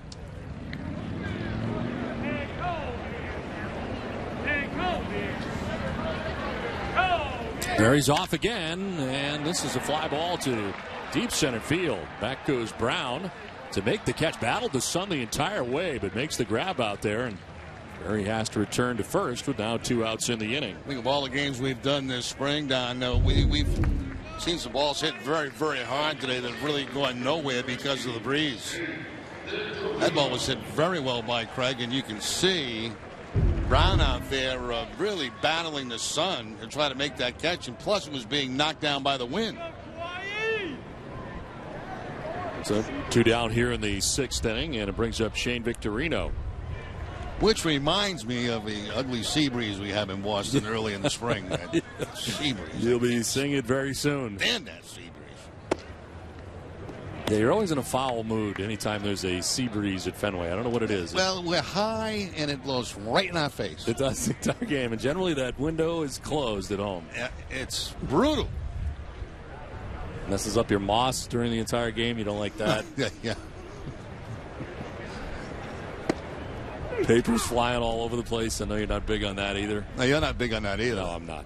That's why the window's closed in April. All your stuff's all in a nice little, package, and then all of a sudden here comes a sea breeze, and it's all over the booth. Stuff's on the floor. It's everywhere. Or worse yet, out of the booth. Yeah.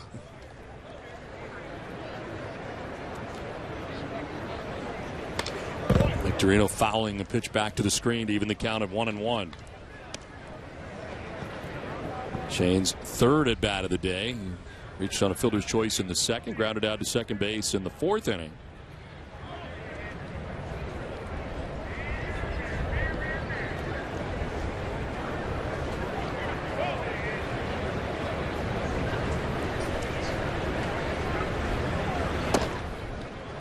Close pitch as Yates thought he had it.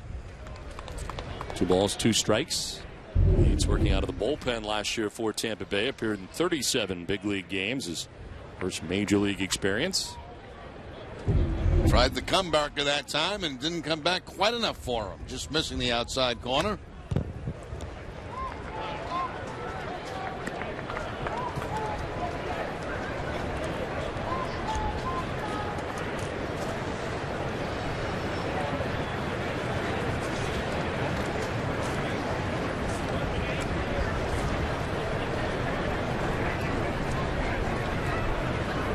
Two balls, 2 strikes to Shane Victorino with 2 down, and Quinn Berry at first base being held on by Simon.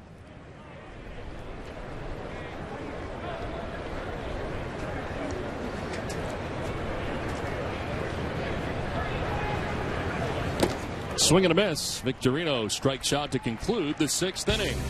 Done with 6. Tampa Bay on top 2-1.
seventh inning back at JetBlue Park at Fenway South, where Tampa Bay has a 2-1 advantage over Boston. Series of changes here for the Red Sox. Rusney Castillo taking over in right field for Shane Victorino. Jackie Bradley Jr. now in center field for Mookie Betts. Quentin Berry, who had pinch run, takes over in left field, so a whole new outfield for the Red Sox. Moving from second to third base is Brock Holt. Taking over at second base is Bianchi. And the new pitcher is Edward Mujica.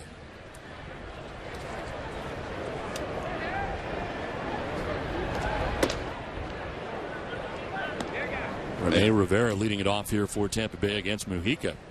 Mujica right now scheduled to be the closer on opening day. But Uehara still having the hamstring problems.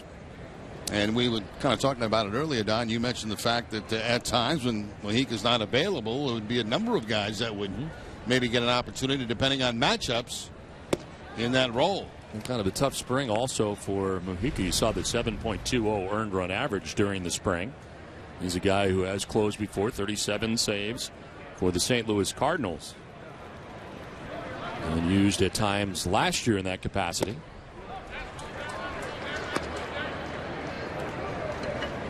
I understand that Tom Caron standing by with Shane Victorino. Yeah, Don, thanks very much. Shane Victorino wrapping up his day's work. You're trying to ramp it up here, obviously 3 days in a row. So far, how you feeling? I feel great. Physically from a standpoint, there were some kinks in the road, but, physically I feel good.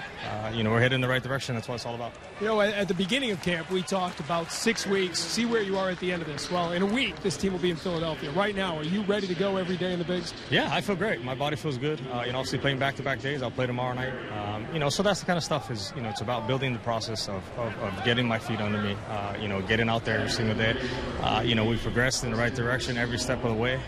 So that's a positive for me. And, I said I'll be ready to go, opening day. And, knock on wood, if it all goes well, I keep continuing to play in spring training. And like I said, be ready for April 6th. From day one, the talk here has been about the glut of outfielders. As a player, as the other players, how do you block that out and just do your business? Well, as I said, I've been in this game long enough. I just focus on what I got to do, and push other guys to be better, as others will push me to be better. So that's what it's all about.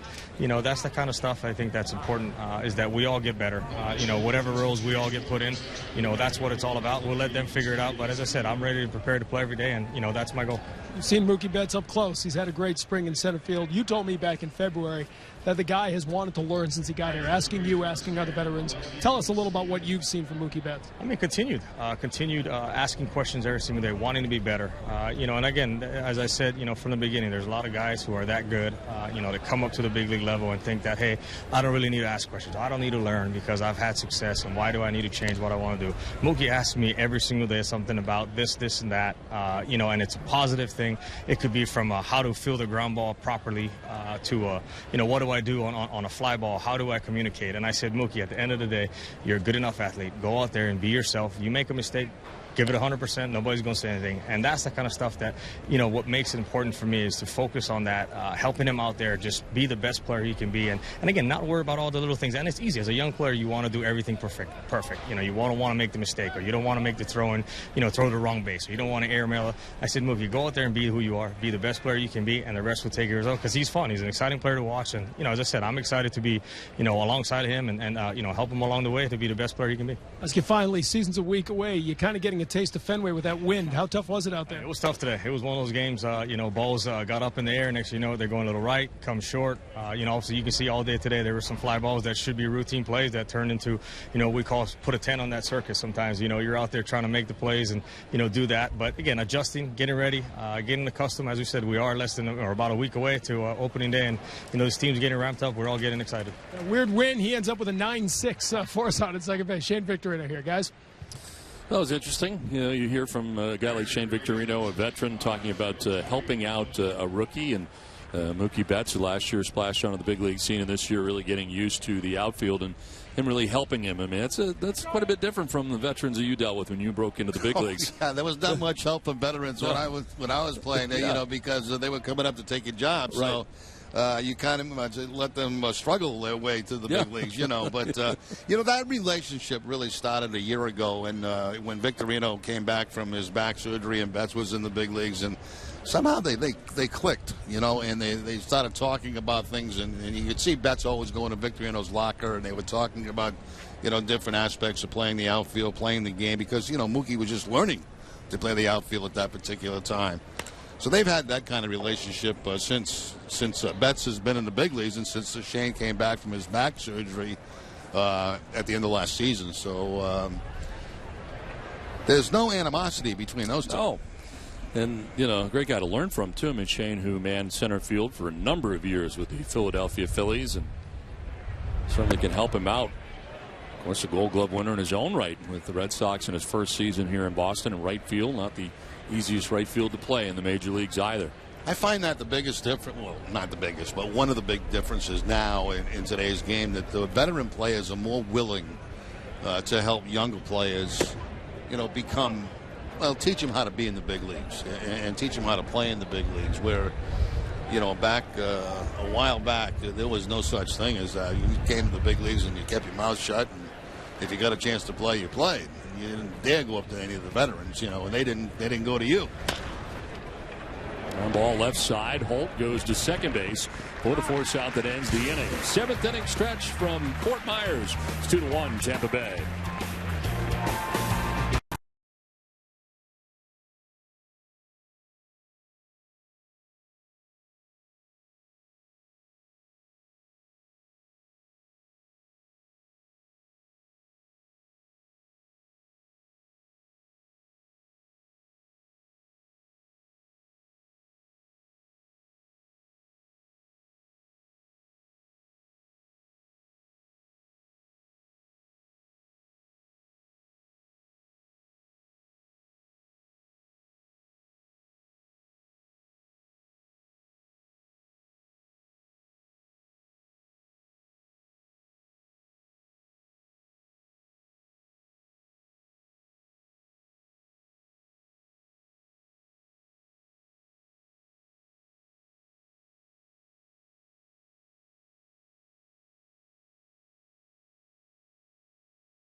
Ace Ticket, the official Red Sox ticket partner, has the best seats at the lowest prices to all the games at Fenway, including opening day, marathon weekend, and the Yankees. All the 200% guarantee.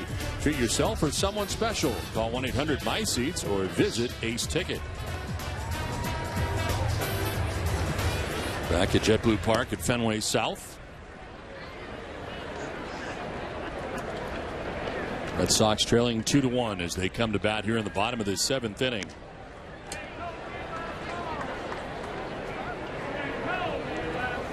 Kirby Yates back on the mound, his second inning of relief.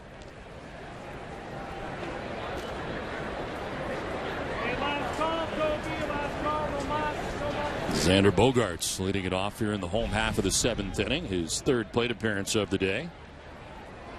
Walked in the 3rd, grounded back to the mound in the 4th inning. And he takes strike 1.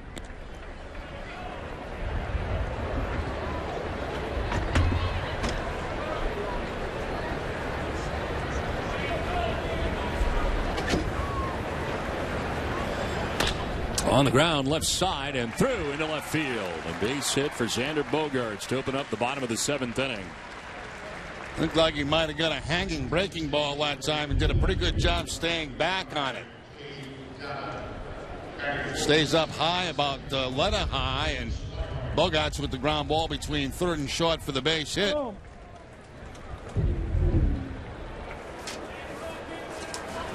So lead runner on for the Red Sox for the 2nd straight inning. And here's Blake Swihart. He's grounded out twice today from his number 9 spot in the order.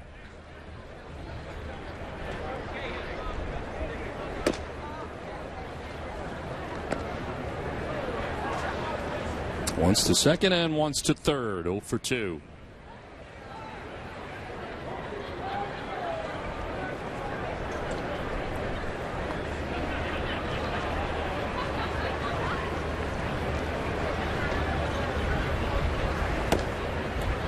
Two and 0.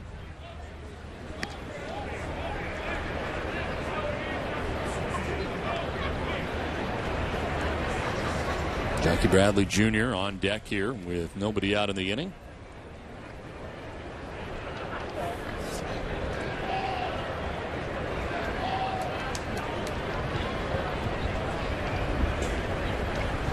Swing and a miss. And a pitch biting in on Swihart. There's a difference here between AAA and the big leagues. You know, a lot of times in AAA, AA, you're going to get a fastball in that count, the 2-0 situation, but not necessarily in the big leagues. Something off speed right here, cutting down and in on Swihart.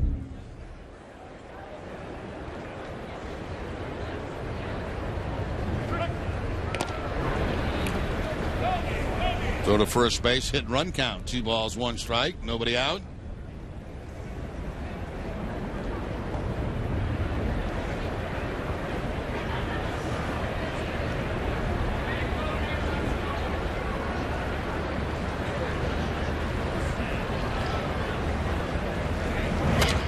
Fouled off to the left, and it evens at 2 and 2.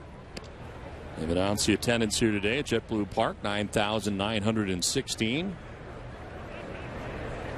On a beautiful day in Fort Myers in Southwest Florida. No clouds to speak of above. A good breeze today from left to right across the outfield.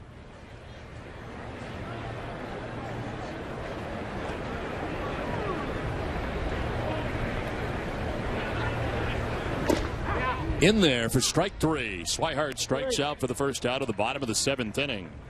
Kind of frozen on that. It picks up the outside corner. Drops the curveball on Swihart to the outside part of the plate and knee high. Perfect pitch by Yates. So for Kirby Yates, that is the 2nd strikeout since coming into the game. This is Don's favorite meal, the old hot dog. Had quite a few already down here in spring training. Yeah. Mix in a hot dog for lunch, among other things. What went on? Then Jackie Bradley Jr. takes a pitch outside for ball 1.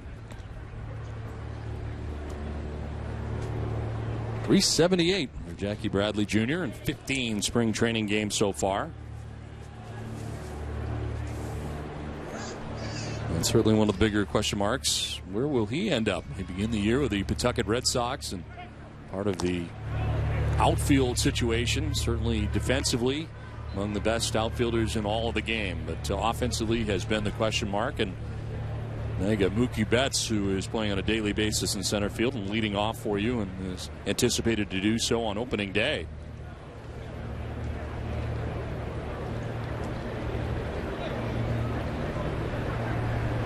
I guess at the end of the day, Jerry, defense is not enough to keep you in the big leagues, perhaps. Well, in this instance, not when you hit, below 200. I mean, you get a guy that hits 250, 260, and you play the kind of defense that Jackie Bradley can play. I mean, that's a valuable guy in your ball club. But the Red Sox have added some offense to their lineup this season. You've got Rusney Castillo also in that mix in the outfield.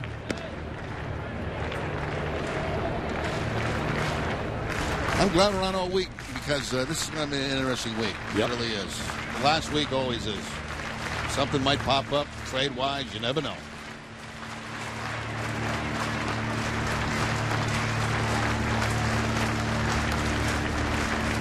Two-one pitch. And a swing and a miss. Evens the count at 2 and 2.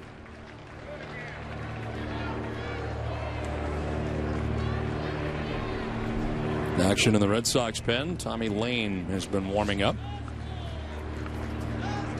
Seen Brian Johnson, Dahlia Hinojosa, and Edward Mujica so far today on the mound for Boston.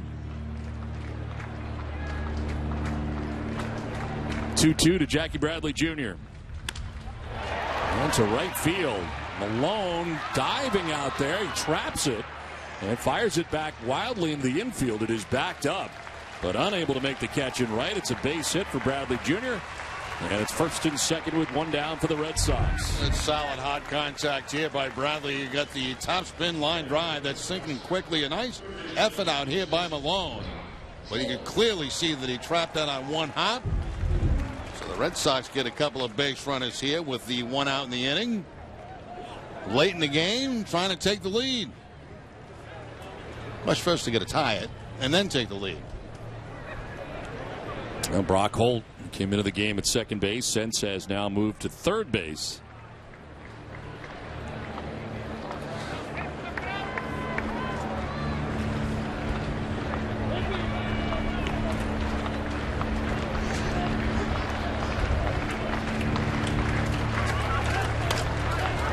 And it's fouled off. Daniel Nava has come out on deck. He would bat in place of David Ortiz in the DH spot.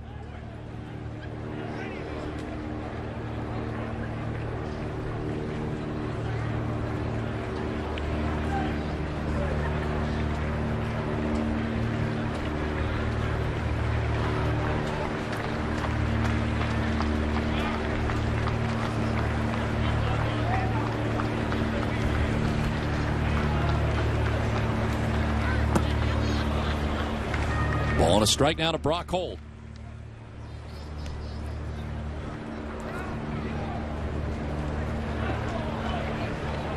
This camera's been busy today. It's been all Yes. over the ballpark, out in left field now. And still one of those popular T-shirts you see down here in spring training is Carl Yastrzemski. Runners go, and there's a fly ball to right field. Malone has got it sized up, makes the catch, going to fire back in, trying to catch Bogarts off the bag at second. Now 2 outs in the inning with runners at first and second. Yeah, you're right about Yaz. I saw Yaz in the dugout a couple of days ago. Looks great. Down here as an instructor, instructs the minor leaguers and makes a visit or two to the big league camp. A nice little chat with him. He says he's working hard on his legs. He's walking a lot, and he says, work hard on your legs. The older you get, he said, they tell you got to have stronger legs. Okay. So you're going to do that? Always listen to the captain. You're going to do that now? Yeah. Oh, yeah. What have you done since that conversation with Yaz for your legs? Basically sat out of my little eye.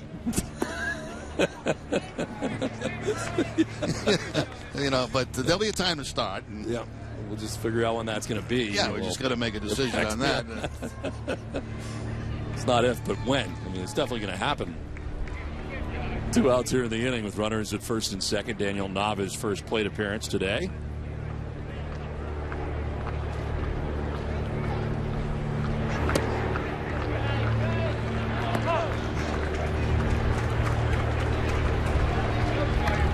Yaz did not have 12 knee surgeries, though, right? Oh, but very serious heart problems a few years back. Yes, recall.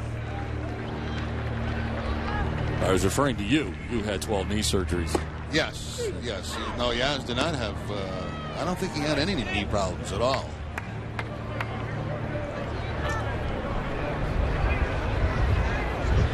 You still think about racing me? Or is that out now? Is that gone? My mind tells me I can do it, but physically, Is that canceled? I'm a mess. One is outside. Now, sometimes you get to an age and you still think you're like 15 years younger than what you actually are, and I'd be embarrassed. It's crazy. Like, if I lost you, that'd be the thing. Yeah, that'd be tough for you to swallow, I think, at any stage of your life. Yeah. Well, on the ground, right side, sprawling out is Simon. Throw to first, and it's not in time. Nava beats it out, and the bases are loaded.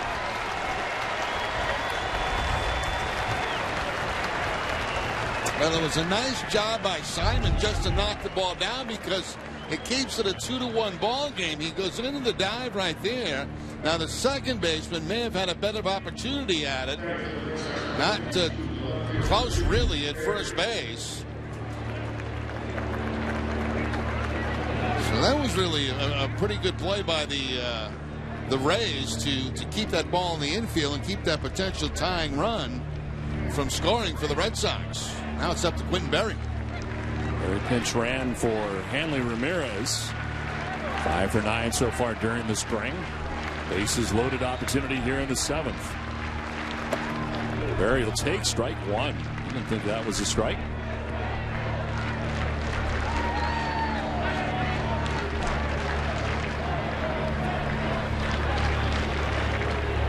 Bogarts, Bradley, and Nava take up the bases for Boston here in the 7th inning. Ball and a strike now to Berry.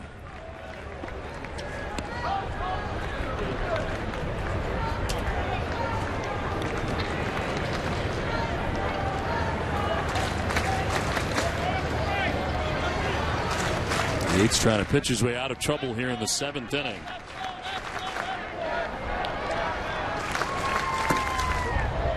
Did he go? Did he check? No, he did not.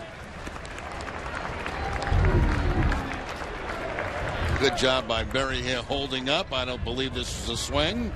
No.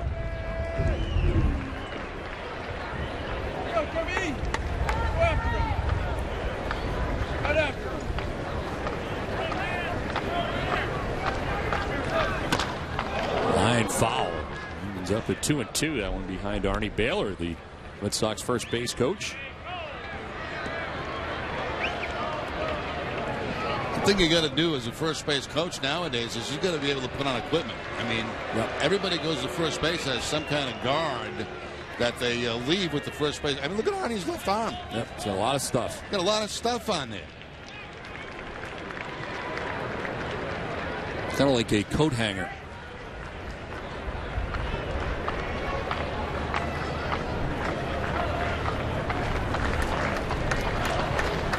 Two. Outside, full count. Everybody will be on the move. Bogarts at third, Bradley at second, Nava at first. Full count, 2 down. Come on, Clinton, hit a gapper. Let's see 3 score.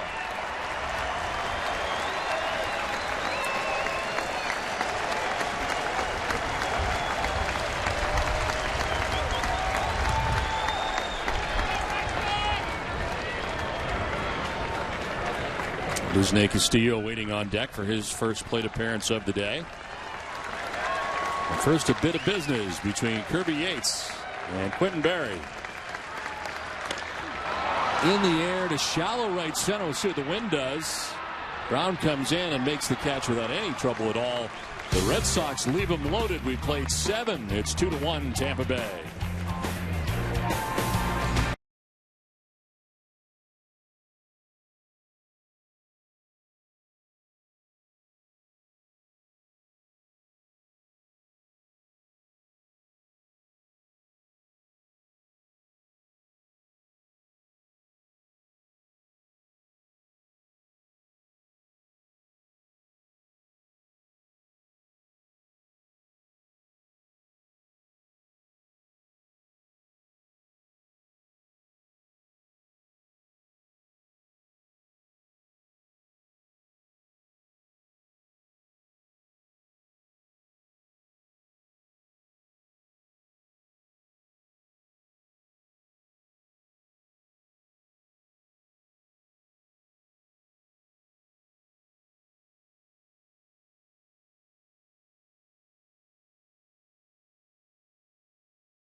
Red Sox Spring Training on NESN is brought to you by Ace Ticket, the official Red Sox ticket partner. Visit Ace Ticket or call 1-800-MySeats.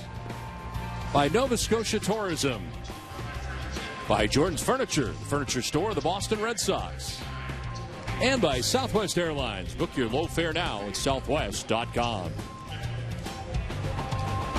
Breezy day here in Fort Myers. 2-1 Tampa Bay on top of Boston. To the 8th we go, and Devin Marrero takes over at shortstop for the Red Sox. And a new catcher, Matt Spring, taking over behind the plate. New battery entirely is the left-hander Tommy Lane into the game for Boston. 7th appearance of the spring with a 1.50 earned run average. 9 strikeouts, a walk, and opponents hitting under 100 against Lane at 0.95.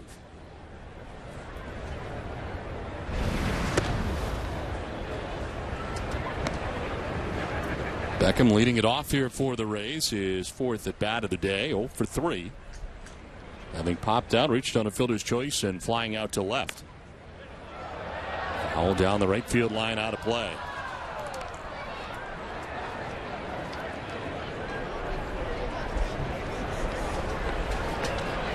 Juan Francisco waiting on deck for Tampa Bay as they bat here in the 8th.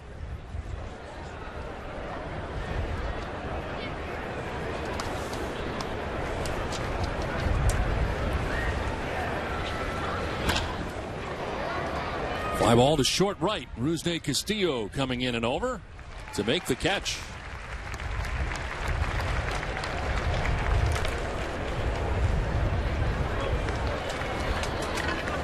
So 1 out here in the 8th inning, and it brings up Juan Francisco. This is the 2nd season for Tommy Lane and the Red Sox organization. His 9th overall year in pro baseball. Last year attended spring training as a non-roster invitee with the Red Sox. And his major league debut with the San Diego Padres in 2012, and last year altogether got into 30 games for Boston out of the bullpen. A 0.95 earned run average last year in those 30 appearances.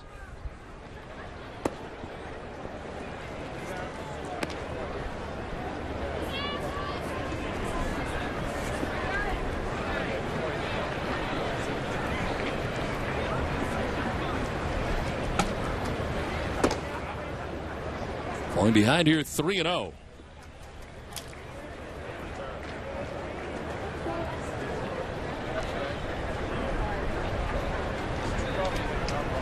Corey Brown waiting on deck with 1 out here in the top of the 8th. And a 4-pitch walk to Juan Francisco. With 1 out in the 8th inning. That is the 4th walk allowed today by Red Sox pitching. Comes Corey Brown.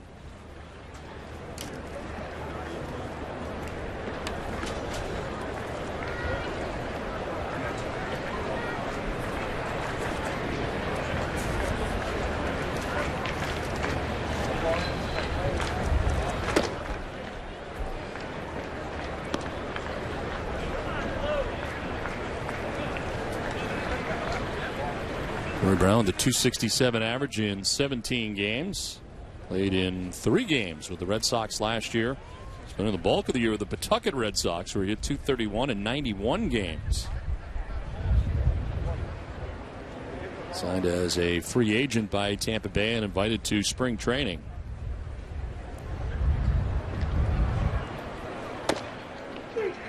Strike on the outside corner.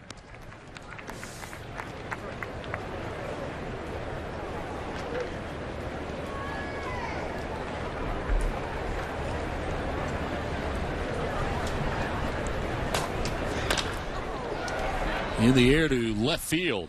Quentin Berry now coming in as the wind blows it back, and he'll make the catch for the 2nd out. Had to make the adjustment out there. The wind just howling from left to right now. 2 down. I saw Marrero, the shortstop, kind of peel off on that, and I said, uh-oh, because of the way the wind's blowing in. Once you look up, it's not far from that shortstop position. But Quentin Berry able to cover the ground and make the catch. 2 outs here in the 8th inning. And this one will glance off the glove of Spring. No advance at first base for Blanchard, who's now pinch running. Rocco Baldelli, first base coach, Rhode Island native, former Red Sox outfielder, and of course Tampa Bay Ray.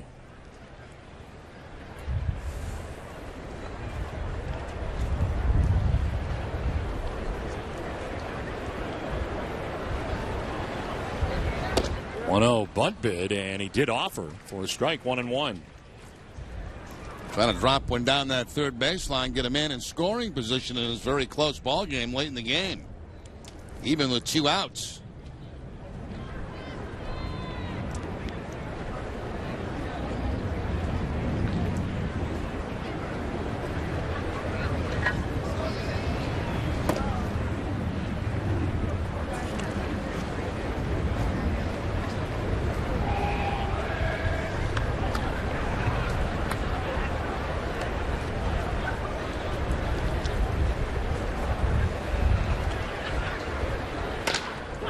To center field, Jackie Bradley Jr. over now into right center to make the catch that ends the top of the 8th. 2-1 Tampa Bay on top. Sox coming up in the bottom of the 8th.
NESN is looking for youth baseball and softball teams to be a live studio audience for NESN Clubhouse on select Sunday road games. It's where kids run the show. Visit NESNClubhouse.com and click Studio Audience to enter your son or daughter's team. The experience includes a pizza party before and a once-in-a-lifetime opportunity to be an active part of the studio audience. Great show, and look forward to seeing NESN Clubhouse again this year. Tampa Bay has a 2-1 lead over the Red Sox as we get ready for the bottom of the 8th inning here at JetBlue Park. He's with a new pitcher on the mound, John Marinez. 8-3 last year in the minor leagues with a 6.69 earned run average. Comes the 6th pitcher used by Kevin Cash today for the Tampa Bay Rays. As Rusney Castillo leads it off and takes strike 1.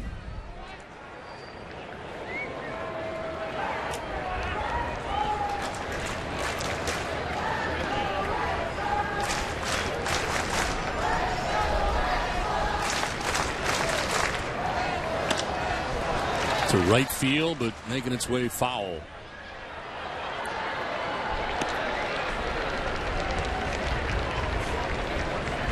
Six games during the spring. Of course, Rusney had an oblique problem that put him on the shelf for better than a week. He has been playing right field quite a bit for the Red Sox in games that he has played in. And that is the case here today, taking over for Shane Victorino in right.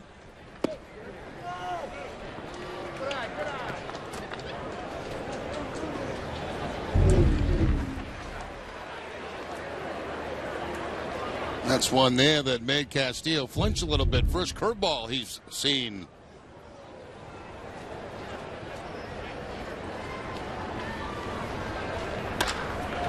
Fly ball down the right field line, again going foul.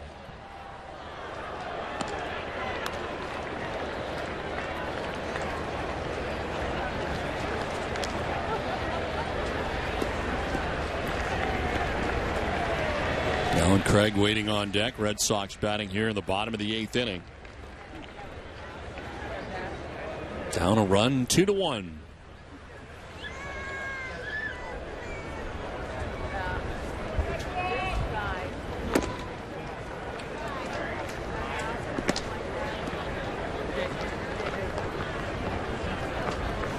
Rusney Castillo signing a 7-year major league contract with the Red Sox in August of last year.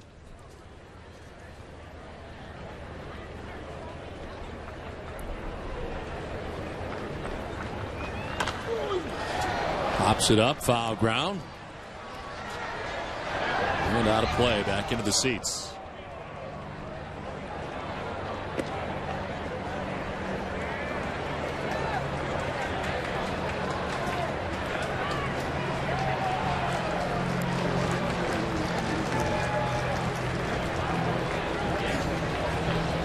There's Nick Steele, last playing in Cuba during the 2012-2013 season.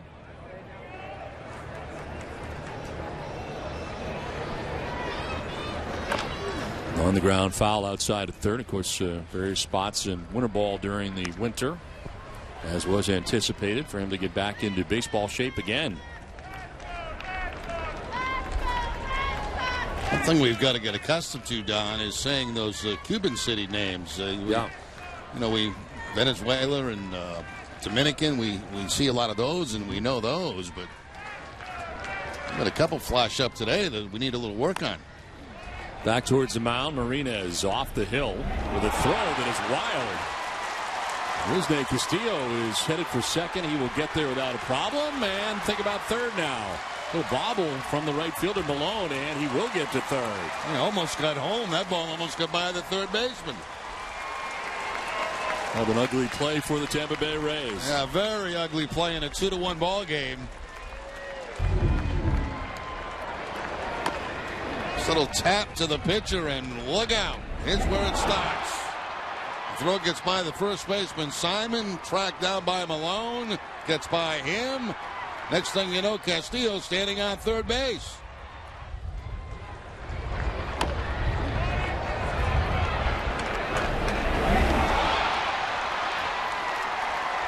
It's amazing. You know, pitchers practice that just about every single day. You get into a game and it's so much different. So Castillo now just 90 feet away with nobody out here in the eighth. Alan Craig, the batter. Maybe that first one was a fluke. Maybe that first one was a fluke. I'm going to go out there.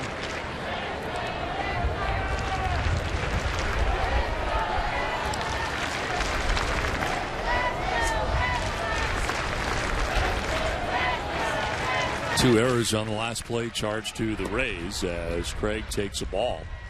And it's 2-0. Charge the pitcher with an error on the throw and then an error to the right fielder, Thomas Malone.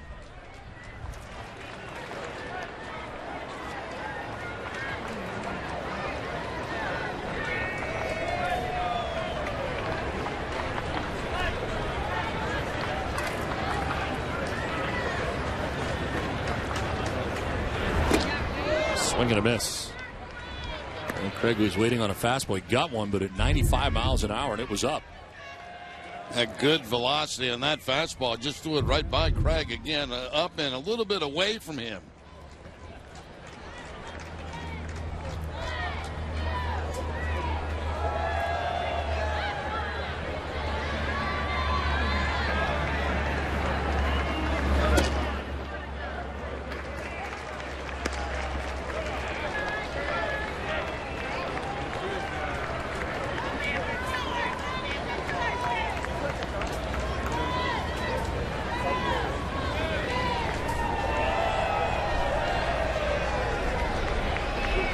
Jeff Bianchi waiting on deck. Nobody out here in the bottom of the eighth.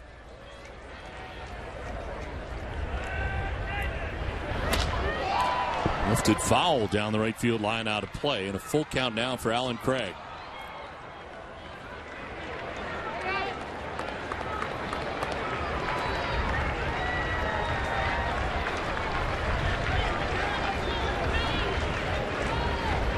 Tying run at third base with nobody out in the eighth.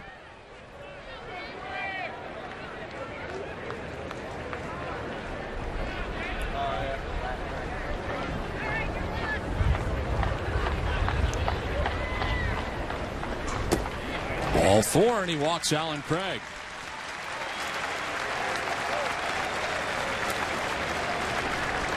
So first and third, nobody out scenario, and Jeff Bianchi coming up. This will be interesting how the Red Sox play this. They let him swing away. Do they sacrifice in this situation to try to get a second and third situation, get two men in a scoring position in the bottom of the eighth inning?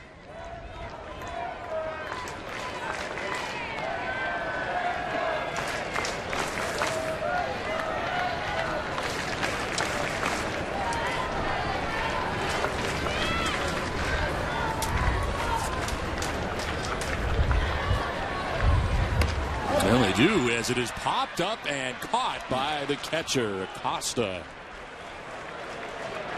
So that did not work out, as unable to get it down was Bianchi. Yeah, watch the level of the bat. It is too level. The barrel of the bat has to be above the baseball. You can see right there how level it was, and of course that's a recipe for getting underneath the pitch and popping it up. You need a little bit of a tilt to the bat, the barrel of the bat above the baseball.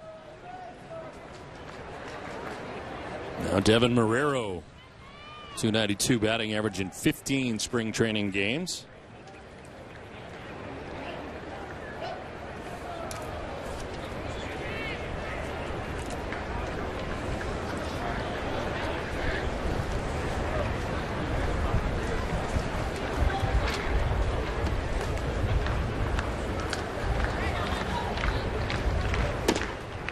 We'll take strike one. Red Sox first round choice, 24th overall in 2012. He's 24 years of age. Born and still resides in Miami, Florida. Rizne Castillo at third base. Alan Craig crossed the diamond at first base.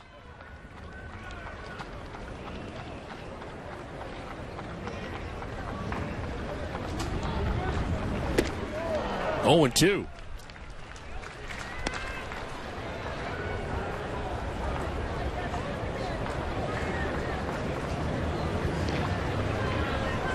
Matt Spring on deck for Boston. He had taken over behind the dish doing the catching.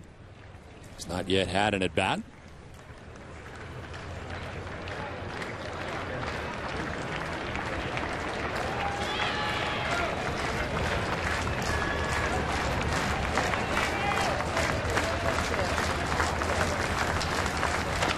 On the ground to first base, Simon will tag the bag at first, then come home, and the tag not going to be in time, and the Red Sox have tied it up. So they do get the out at first base, but Castillo in the back door to tie it up 2-2 here in the eighth. I think the biggest mistake that first baseman Simon made was turning his back to the runner like that. Once the runner at third base saw that, he was able to take off and score. And not even really close at home plate.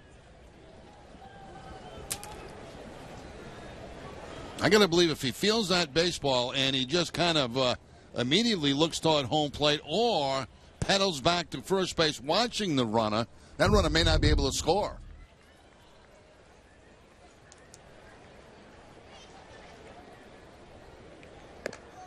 Now Spring with a swing and a miss for strike one.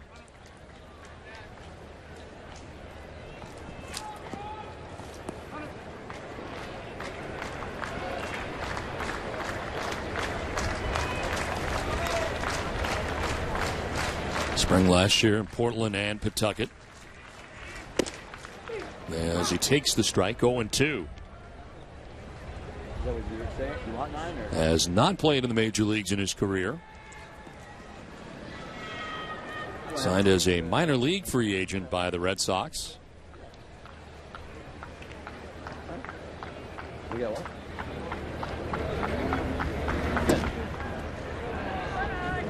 87 home runs in 647 minor league games, spanning 11 minor league seasons for Matt Spring. Why don't you talk to Shelton about it instead of me? Score some fucking runs.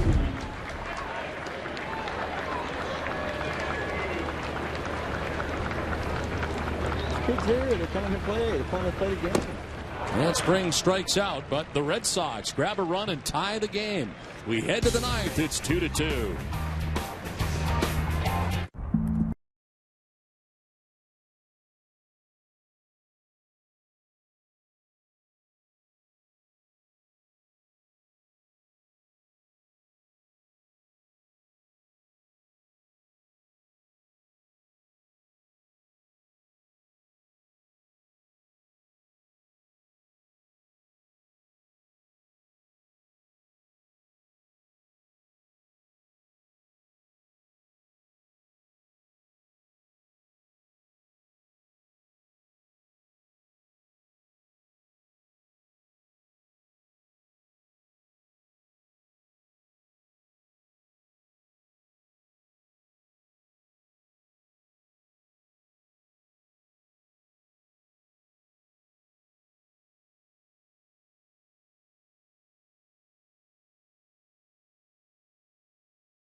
Center, the official hospital of the Boston Red Sox, never forgets that before you're a patient, you're a person.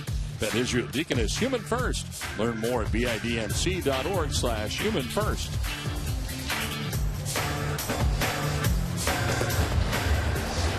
Well, the Red Sox with a run in the bottom of the 8th inning have tied the game 2-2. And the new pitcher for the Red Sox, Shinichi Tozawa, into the game. 5th pitcher used today by John Farrell. 6th appearance of the spring, 1-0 with a 1.80 ERA. Worked in 5 innings, and opponents hitting at 118 against Tozawa.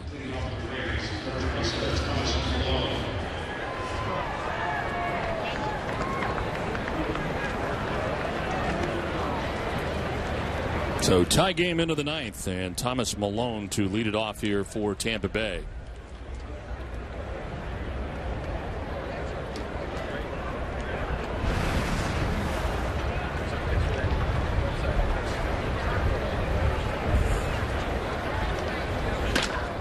Lined into center field, ringing single for Malone.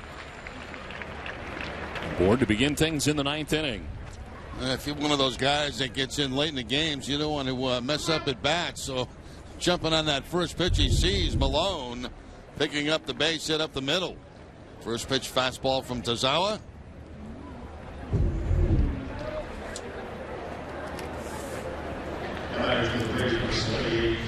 We'll see how the Rays play it in this tie ball game. Will they sacrifice Acosta, or will they play hit and run? Or the third option, will they do nothing? Get a lot of options here. Just throw them all out there, and one of them. They'll probably do one of those. They'll probably do. Yeah. Do nothing is my logical choice.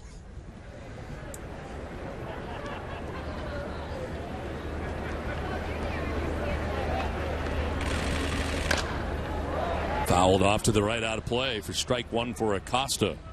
First time he has batted in this game. Took over for Rene Rivera.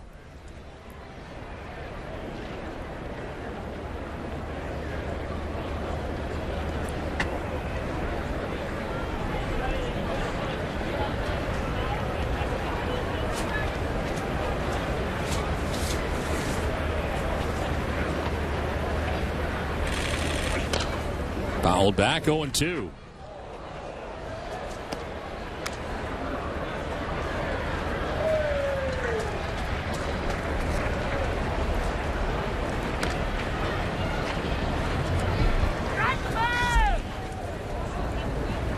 Tozawa last year in 71 games out of the Boston pen at 2.86 earned run average, 4-3 his record. Worked in 63 innings last year.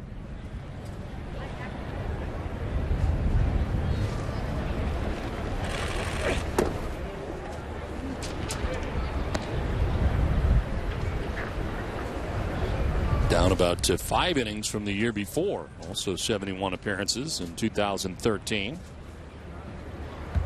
Actually had a lower ERA last year, 2.86, than he did in the championship season, which he had a 3.16 earned run average. Grounder deep third. Holt will go to second base for 1, on to first, and they get it done. Around the horn they go.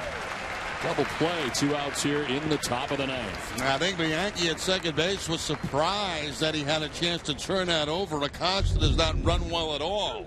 And, of course, Holt going toward the line as a second baseman saying, well, probably not going to get a double play on this, but he comes across, takes a peek, and sees that he's got time and makes the double play. 2 outs in the 9th inning.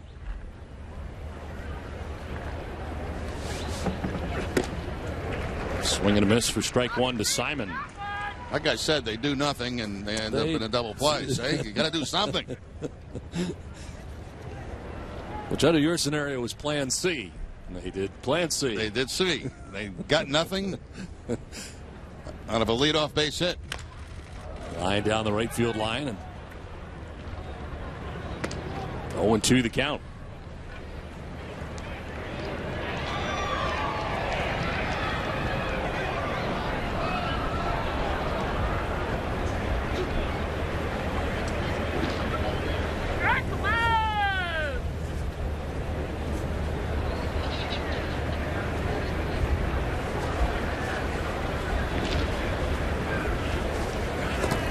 in the dirt, and it's a ball and 2 strikes now to Simon.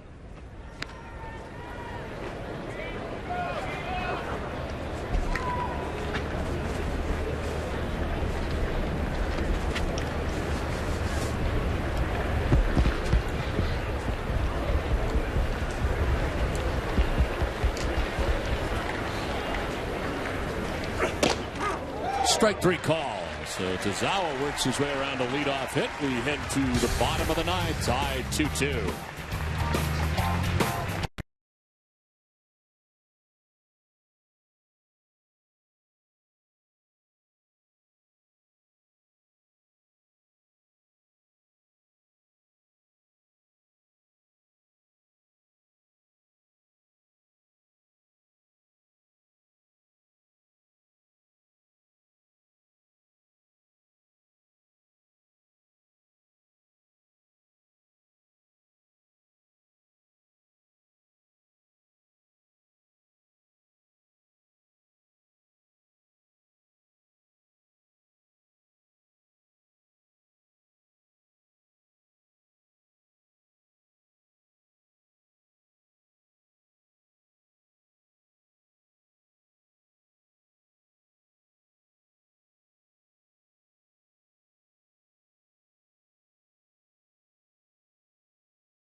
Two the score as we head to the bottom of the 9th inning.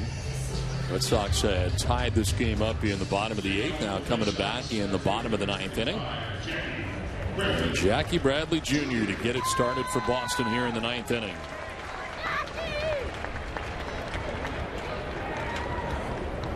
Moreno's back on the mound again. He had pitched the 8th inning for the Rays. Back out there for the 9th. He gave up the tying run. Bradley's second at bat in the game, singled to right field back in the 7th inning.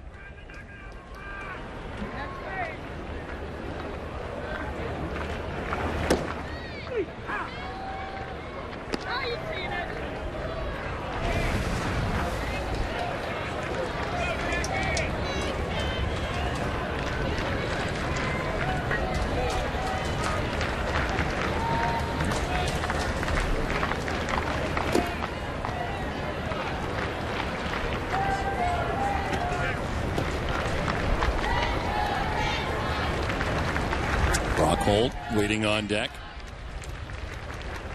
And Daniel Nava scheduled to bat here in the top of the 9th inning. 1-1 pitch.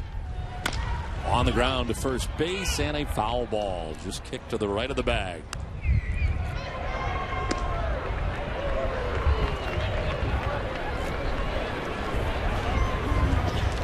Nava, who had pinch hit in David Ortiz's spot back in the 7th inning. In the hole here to begin things in the 9th.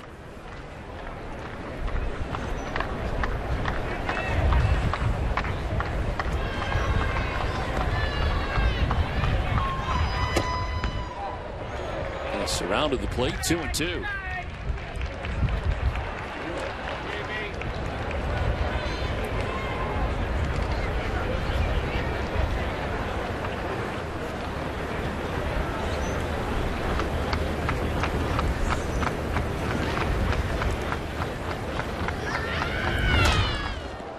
Fly ball down the left field line as Cotta goes over towards the seats and won't have a play.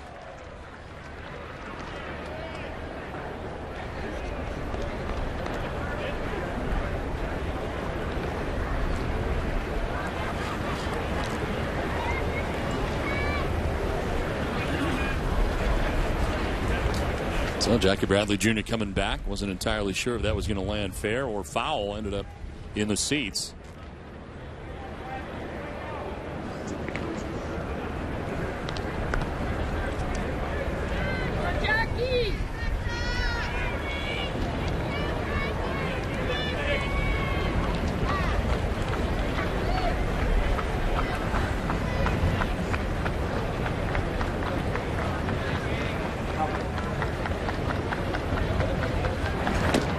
Inside for ball 3, full count.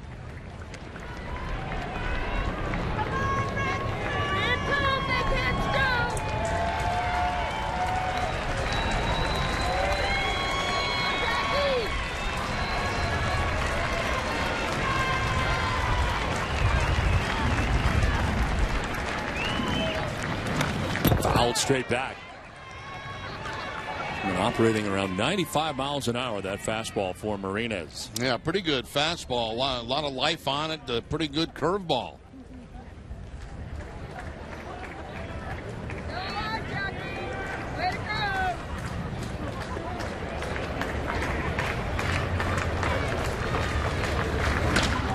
Bradley hits one in the air out towards the triangle in center, but the wind will knock it down.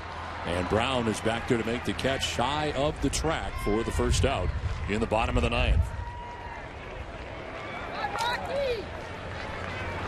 On another day, that may have gone further, but not today with the breeze from left to right. We've seen plenty of those today. All shapes and sizes. One out for Brock Holt. Brock fly to right in the 7th inning.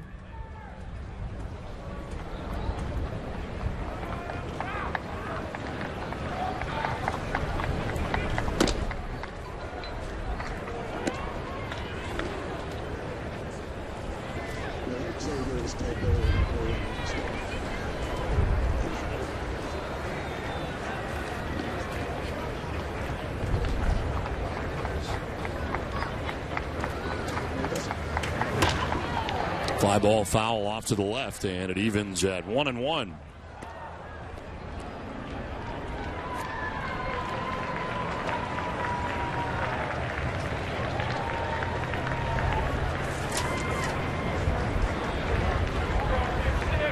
Rays have action. Jake Thompson up in the pen for Tampa Bay.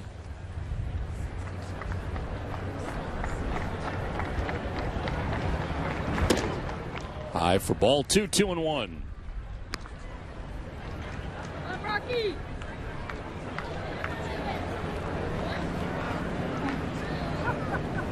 Daniel Nava on deck with one out here in the bottom of the 9th inning.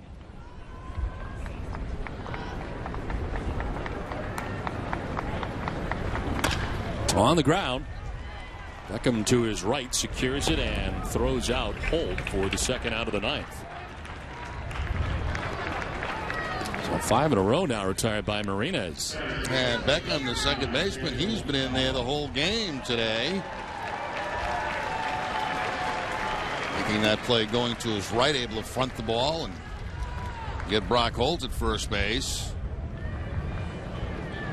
Sometimes these games end after 9, sometimes they don't. Depends on the pitching situation and how many Tampa Bay brought with them. Red Sox have plenty of guys. They got a whole minor league system they could go through.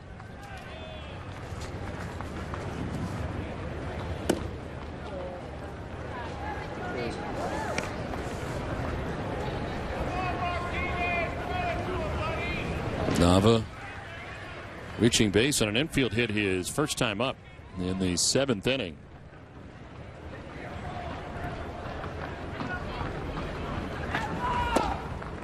Outside corner that time, 1-1.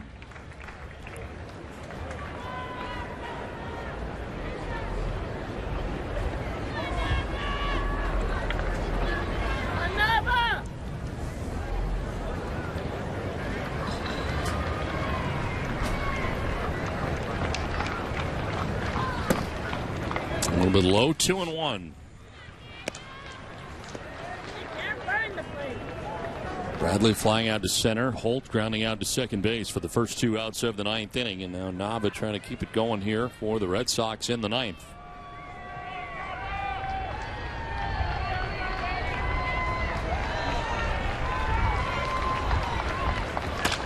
Up the middle into center field. A base hit for Daniel Nava.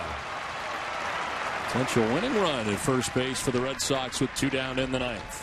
Well, Nava with a couple of hits since coming in the ball game. Back-to-back singles. This time to keep things alive with 2 outs. A top spin ground ball up the middle for the base hit.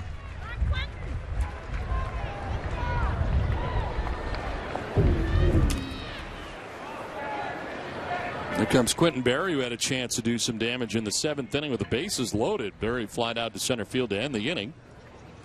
Now he bats here with 2 outs in the 9th and a runner at first.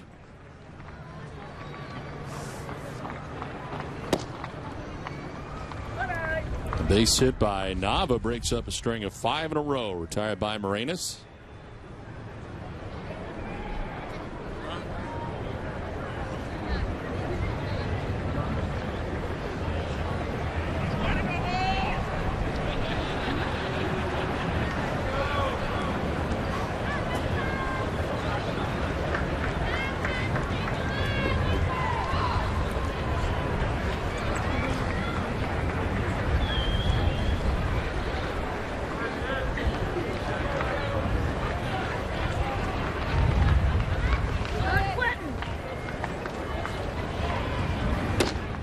Berry takes the strike, and it evens at 1-1.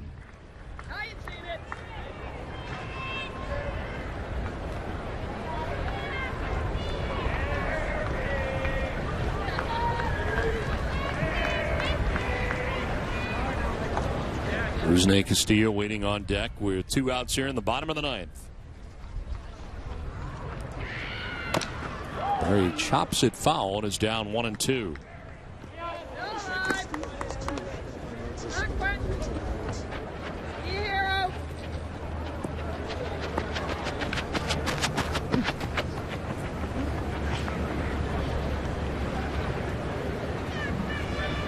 Simon holding on Nav at first base. He had singled with 2 outs.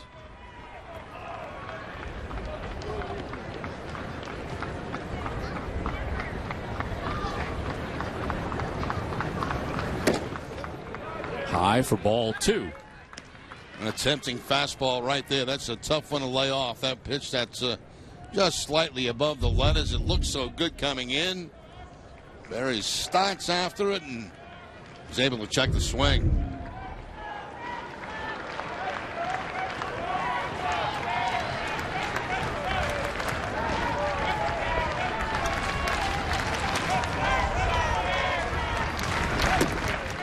Ball 3, not as tantalizing that time. Full count.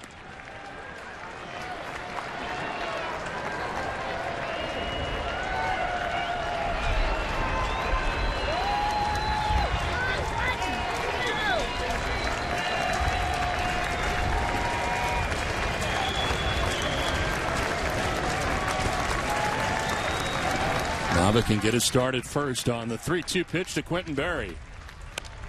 Fouled off to the left, and we'll do it again.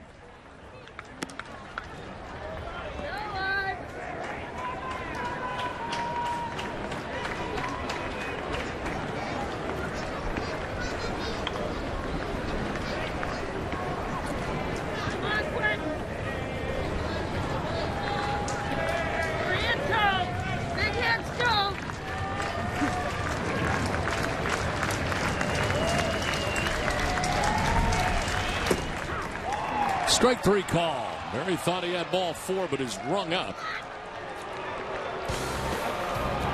Headed for extra frames. Tied 2-2.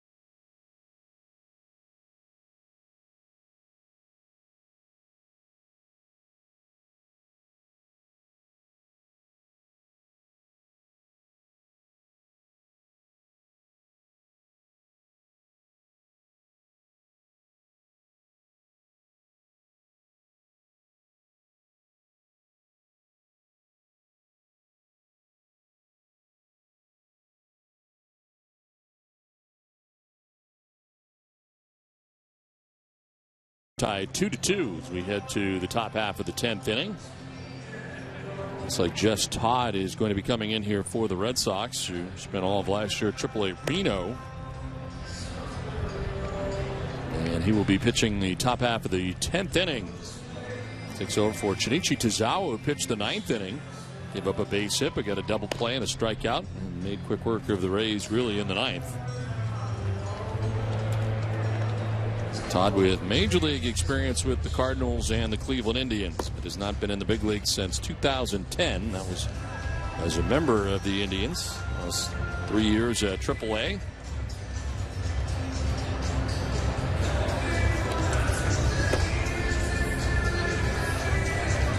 Signed by the Red Sox as a minor league free agent in Longview, Texas. Red Sox have brought up 3 pitches from the minor league camp for this game today. Todd, McCarthy, and Hoffman, a left-hander.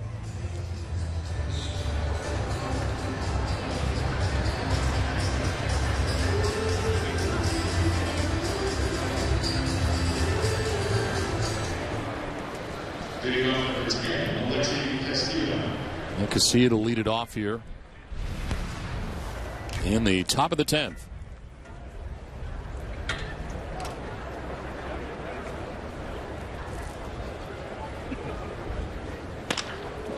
Lined out towards left center field. That'll get in for a base hit. Jackie Bradley Jr. cuts it off, but Tampa Bay for the second straight inning has the lead runner on. See what they do this time. My guess they'll probably try to bunt, get a man in a scoring position. First pitch from Todd, taken to the opposite field. That little crouch down approach that Castillo has, slapping the ball all over the park. Cade Cotta standing in here with a runner at first.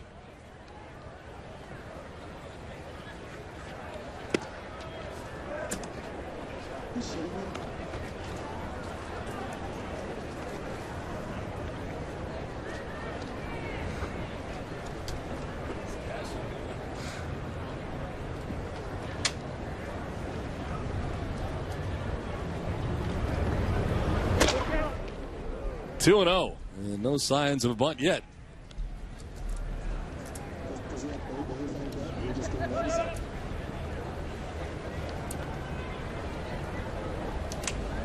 Our muscles and then our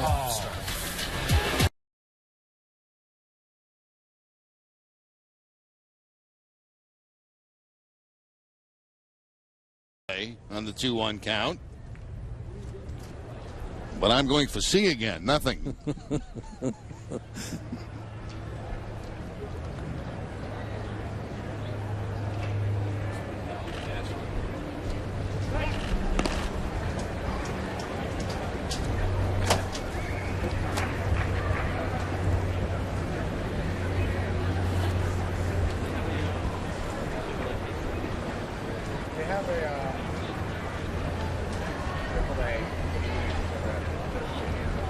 Starting to stop at first. A swing and a short to second for one. On to first, not in time. So they do get the lead runner in Casilla, 6-4 on the force out for the first out of the inning. Yeah, that last hop was a big high one, as you can see right here, to Marrero, and that's the difference at first base. Good job turning it over by Bianchi, but not quite in time as Craig goes into the stretch. That was almost like an unofficial surface ground ball. 1 out, 1 on.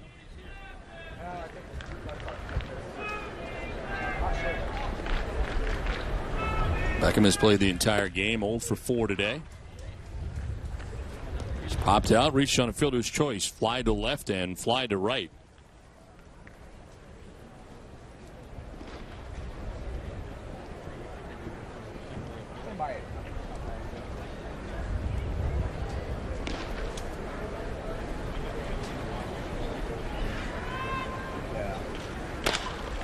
One hopper that explodes on Bianchi at second base and kicks into right.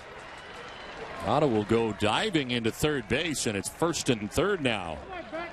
That ball exploded on Bianchi at second base. Really did. It hit right in front of him and took off. And I wouldn't be surprised this goes as a base hit. That's a bad hop right there. And you can't play that into a bad hop because it was hit so hard.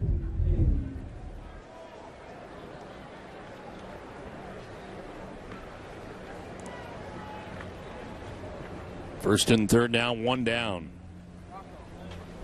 Kashke pulls out the squeeze now. I'm going to be totally surprised. Here's Cody Blanchard. There's strike one. I don't know what to expect from Kashke going into the season now. We're going to see a lot of Kashke. And yes, we are. That's tough to tell. I mean,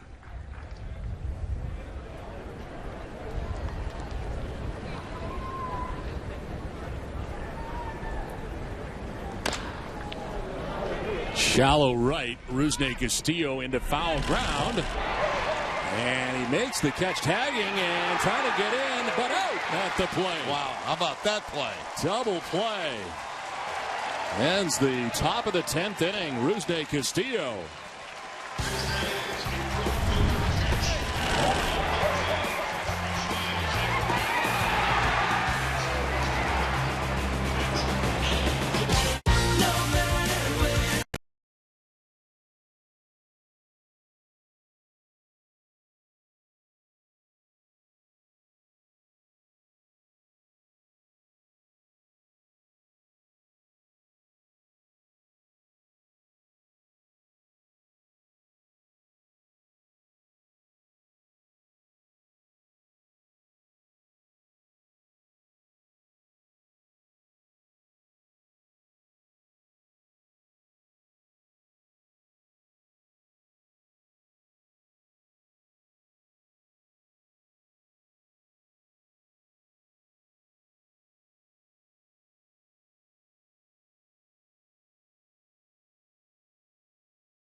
Two to two, and a great play by Rusney Castillo out in right field. First of all, battling the sun, the wind, makes the catch, and then pops up and throws the run around at home plate. Tremendous concentration by Castillo throughout that play. There's the tag at third, and it was not even close at home. Castillo, when he caught the ball, was not that far from home plate, but the ability to make the catch, pop up, and make the throw was pretty impressive.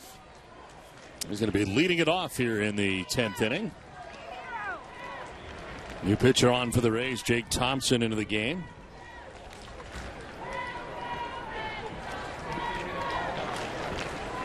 It's now 7 pitchers used by Kevin Cash.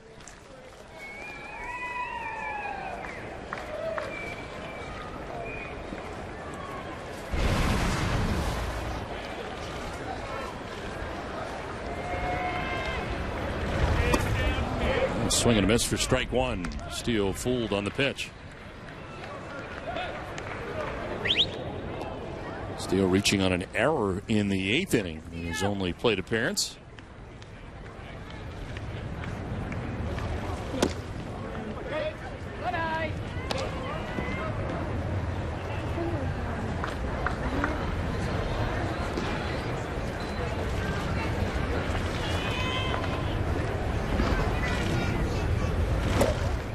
In there for strike two.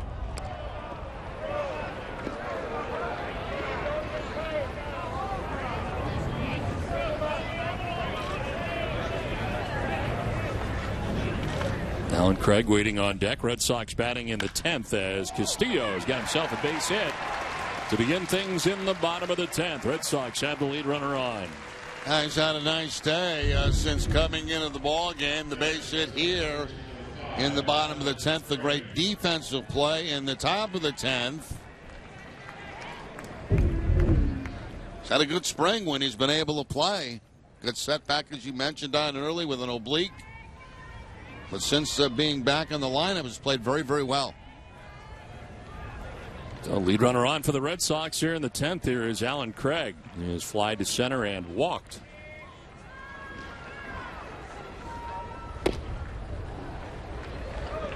Rays have double-barreled action in their pen. Who do? The Rays. Really? Yes.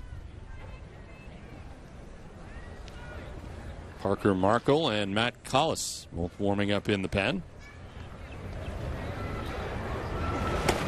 This one is a swing and a miss. Gets away, and Castillo will get up to second base. I don't see that very often. Swing and miss, and the ball get by the catcher. Runner advances in a scoring position.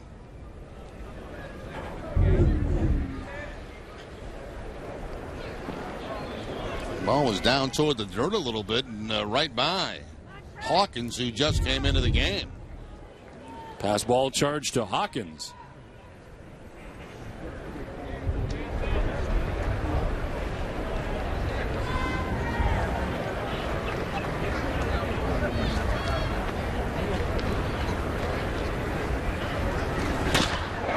To center field. Brown is there to make the catch as Castillo's going to tag and try for third, and he'll get there. That first slide, a bobble at short on the relay, and Red Sox have the winning run 90 feet away with one out.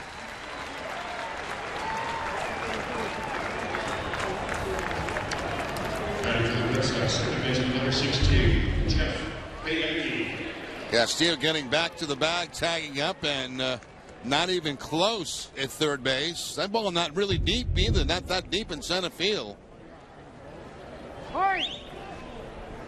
Infield pulled in. Jeff Bianchi trying to win it here for the Red Sox in the 10th.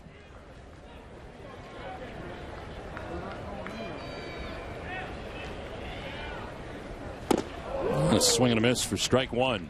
I'll tell you what I'd do if I was up right now. I'd push one right down the first base side. Look who the first baseman's playing. Yep. Over towards second.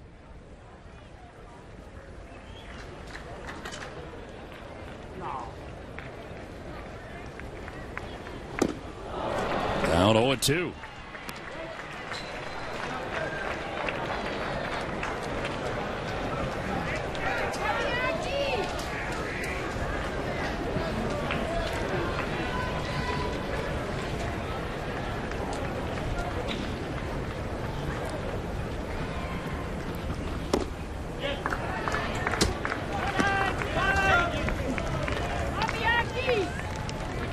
Yankee fouling out to the catcher his last time up. Marrero waiting on deck. 1-2 pitch. The Yankee chops it left side. Third baseman Casilla looks the runner back and throws out. The Yankee at first base. So a big out there for the Rays with the infield in. And there are now 2 outs in the 10th. Here comes Devin Marrero. Chance to win it here for the Red Sox in the bottom of the 10th inning.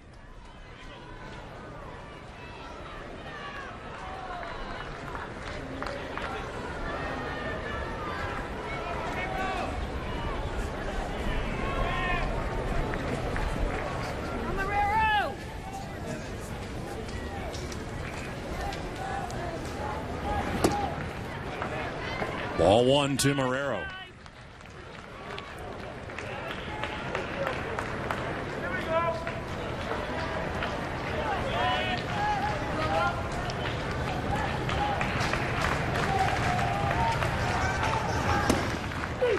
There's a strike, 1-1.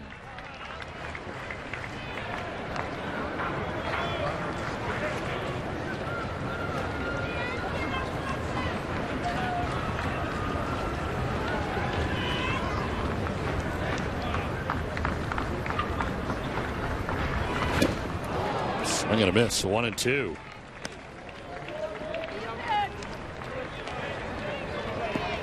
Leadoff single by Rusney Castillo. Pass ball got him to second. Fly out to center gets him to third. Bianchi grounded out. So 2 down. Runner at third base in this tie game in the 10th inning.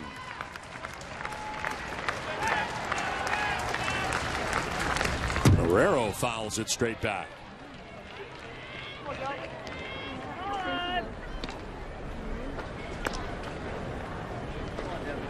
Took a good rip at that 92-mile-an-hour fastball.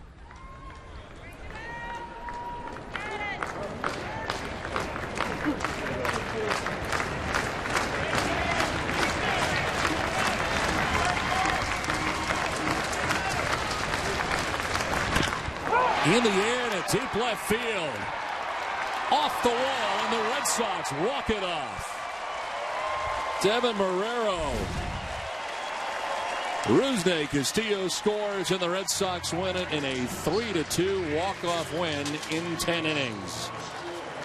That was a pretty good shot off the bat of Marrero. Yeah, you mentioned Donnie had a very good swing on the pitch before, and he gets almost the same pitch, and this time plants it off the left field wall to give the Red Sox the walk-off.